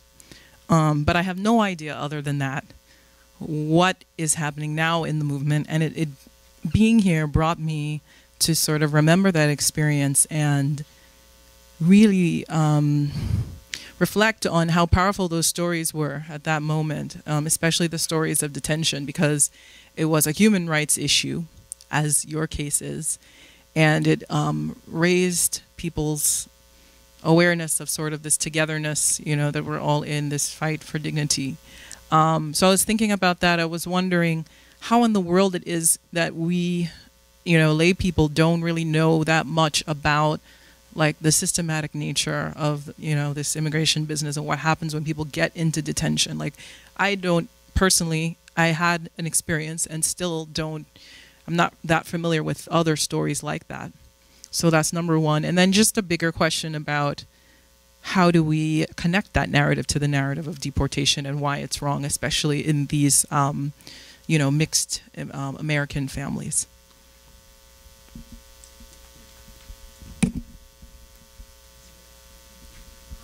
Is this on? I'm Ellen Jacob, and I'm part of the New Sanctuary Coalition. I'm a volunteer, and I do mostly accompaniments. And I just have to say that I'm completely honored to be able to stand up, bear witness, and be part of this movement.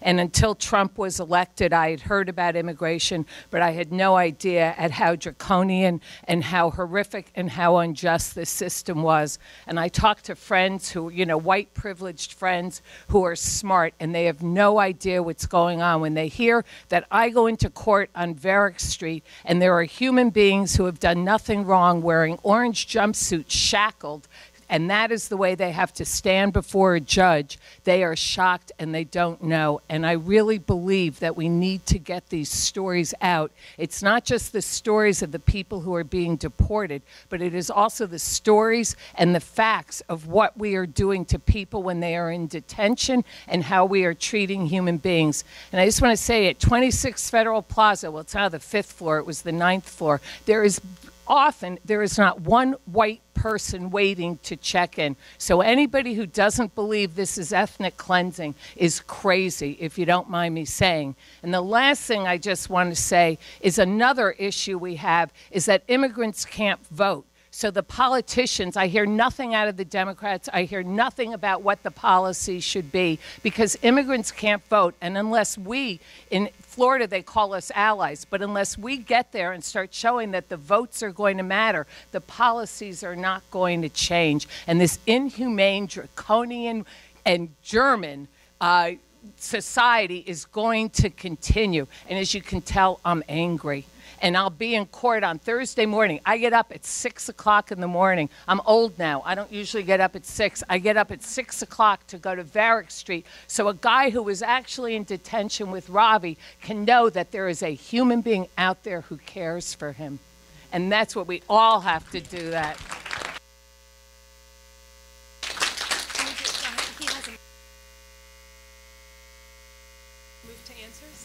My name is Travis Morales. I'm with the group RefuseFascism.org, the no sign people at all the demonstrations.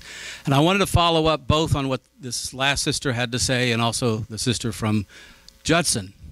Given what Juan Carlos, Amy, Ravi, and Jessica had to say about the ending of DACA, the ending of TPS, the targeting of immigrant rights leaders, and to that I would add the reports that ICE is deploying forces to San Francisco, a sanctuary city, to round up and deport 1,500 immigrants with the stated purpose of breaking the back of the sanctuary cities and states movement.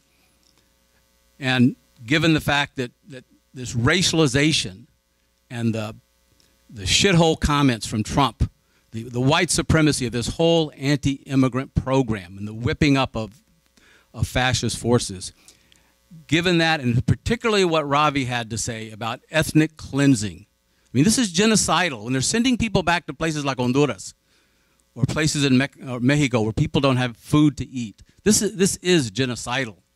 And yes, this is very much like Germany. Okay, this is true. This is how they did it. And I would pose the question: don't people in this country have the responsibility, the moral and ethical responsibility, to do what people in Germany refused to do when they went after the Jews and stopped this? Don't we need people out of the detention centers, out at the, well, that's the nice way to say it. They're really concentration camps, like down at Chrome or like in the Rio Grande Valley in Texas, where I'm from. But don't people need to go out there and blockade those places? Look, we need millions of people in the streets to stop this before it's too late. And yes, I will pose this. Don't we need to drive out this Trump-Pence regime before it's too late? Because this is the battering ram they're using to implement a fascist America. They're telling you what they're doing. And we need to stop this, and millions of people who are not the targets of this need to take responsibility to stop it, get out in the streets.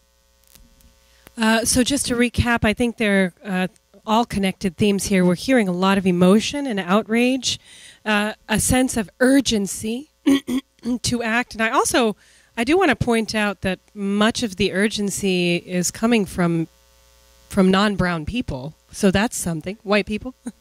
I'm trying to be sensitive.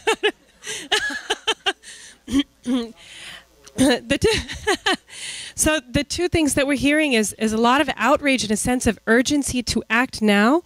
And then the vehicle that is being proposed here is to get the true stories out. I want to point out that there are actually some really lovely pieces of reportage out there. Mother Jones did a really great piece on detention centers, and then New Yorker had a really incredible piece on when deportation is a death sentence.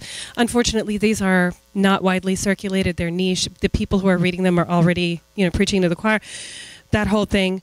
But it's also important to inform. But then there's also this question of, who has a responsibility to act and how do we mobilize? So this goes back to that. If you guys could speak. If you guys want to go first. All right.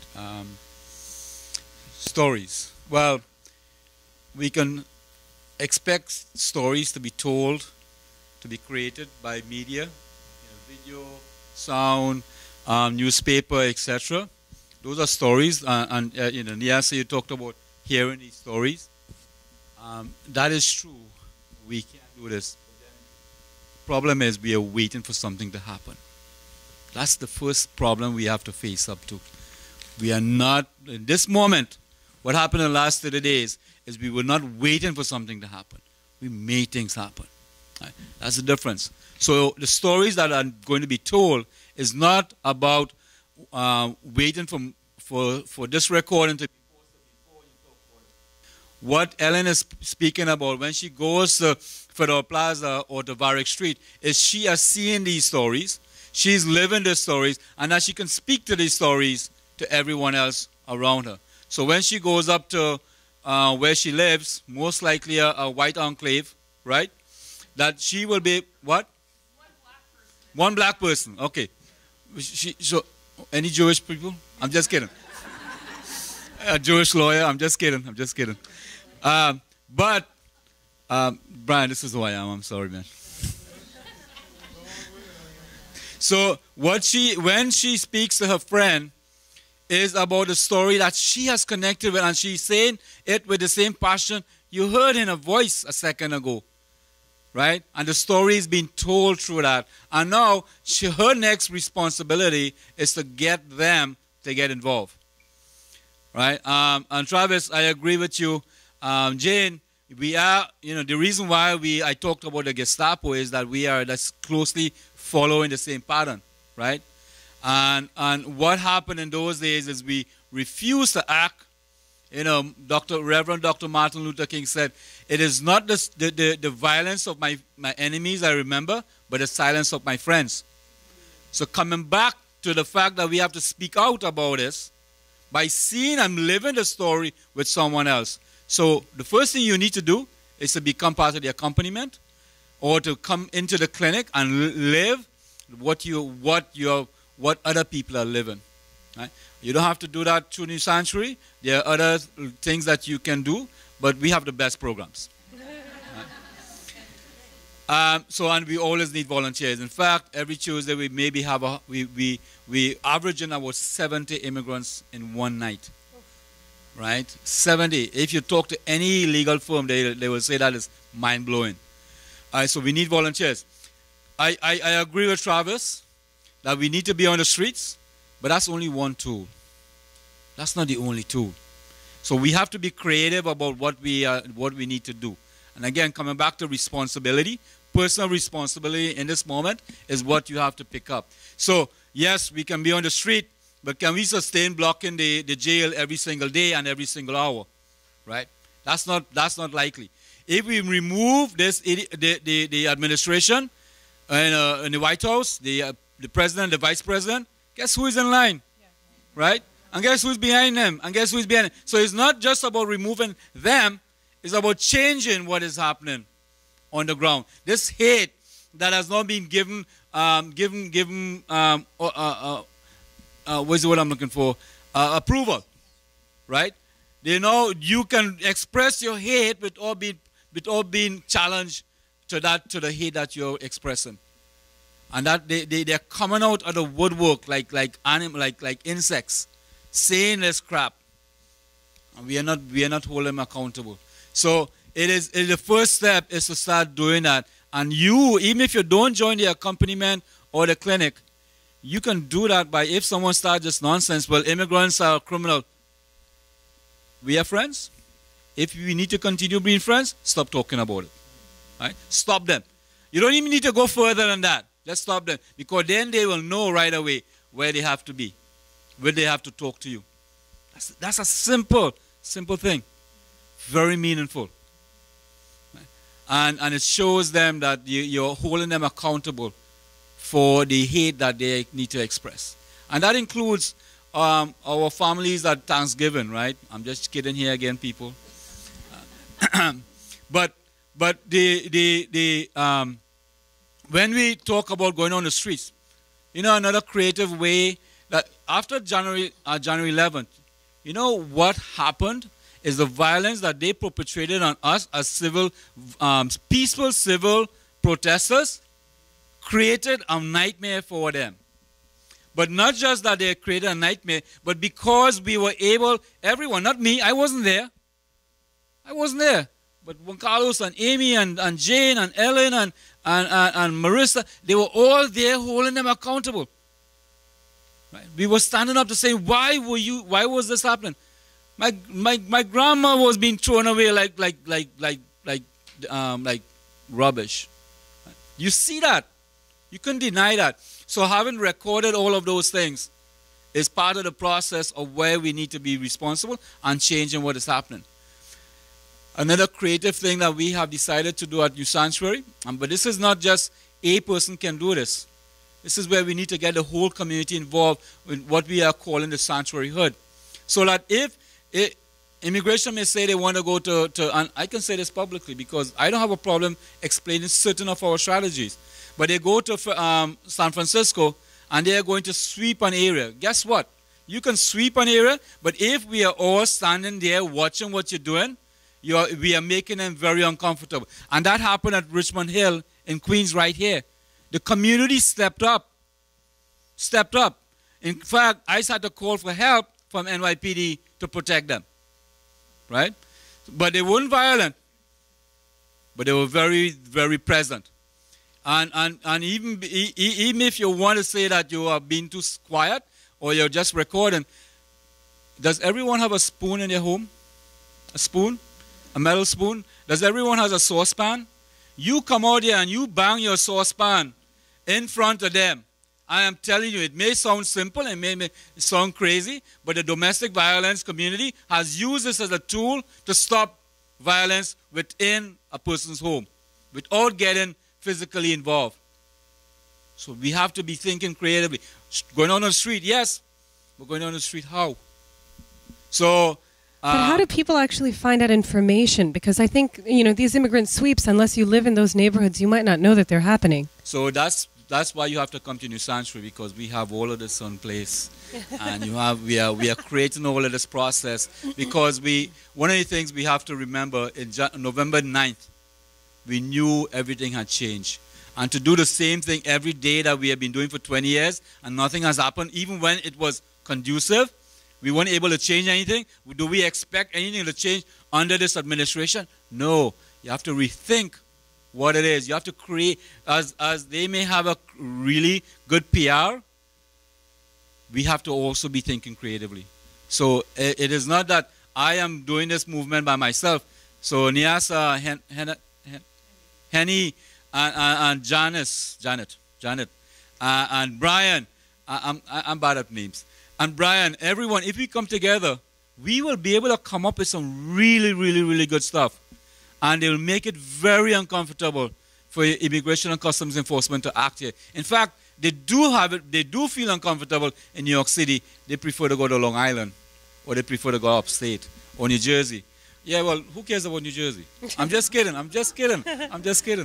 One additional question I had about, we were talking a lot about stories and conveying stories. We're talking about motivating people who are already interested in helping and supporting the movement. We're not at this point talking about changing hearts and minds. There are many people in the country who don't want to be convinced, right? So we can't really waste our energies at this point, right? But there are many people who want to join in, who want to support, and this is one way to do it.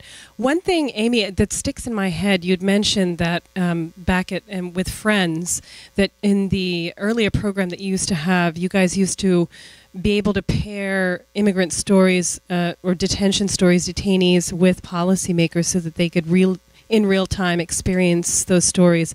We also have heard that, many immigrants don't have voting rights, right? So did you find in those days that story exchange actually was motivating? Ultimately, we didn't really drive a lot of policy change during that era.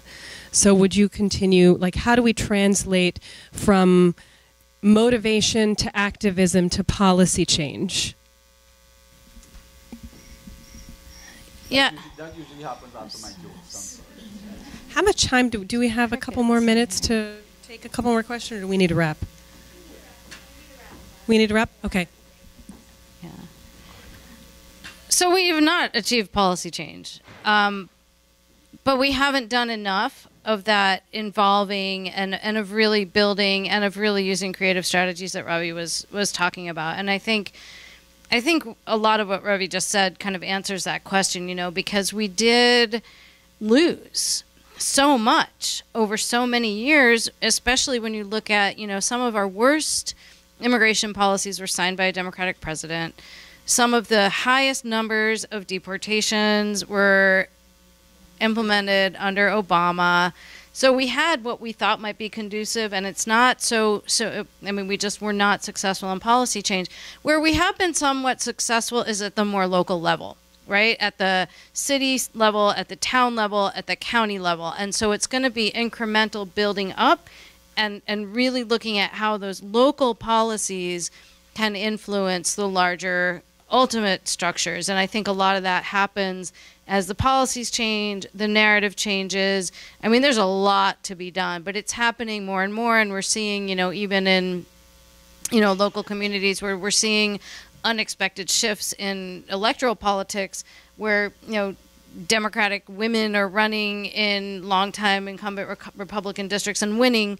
I think those kinds of things are going to make a much larger difference. But the federal policy piece is where we're going to have to, you know, build up. And nobody's expecting that to happen anytime soon. But I think Angela has something to say.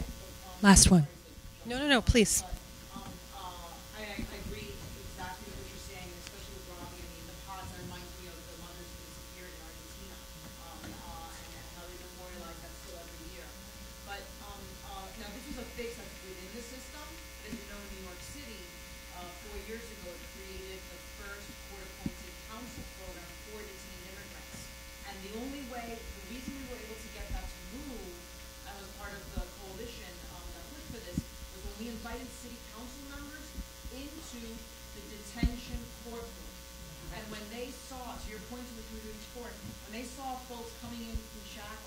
Yeah. And then the judge say to an individual, oh, we just got a call, your lawyer isn't showing up today.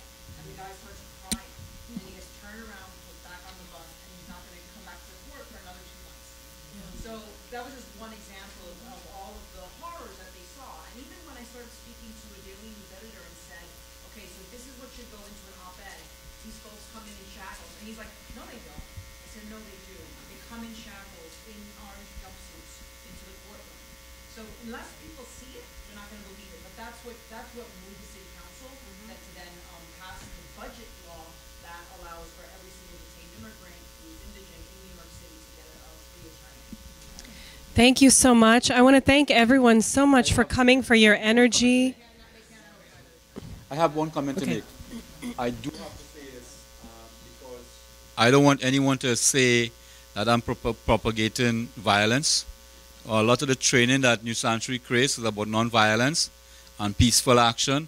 In fact, as I said earlier, we teach you how to shut up during this process, right? And because this is live stream and this is public, and my words could be a little strong. I don't know if you got that impression, but I don't. You were very clear. I want to be clear that everything that we have been taught at New Sanctuary and the work here is about non-violence through this process. Thank you so much for clarifying that. Thank you, everyone, for coming. Your energy, your passion, your commitment is deeply motivating to me, certainly.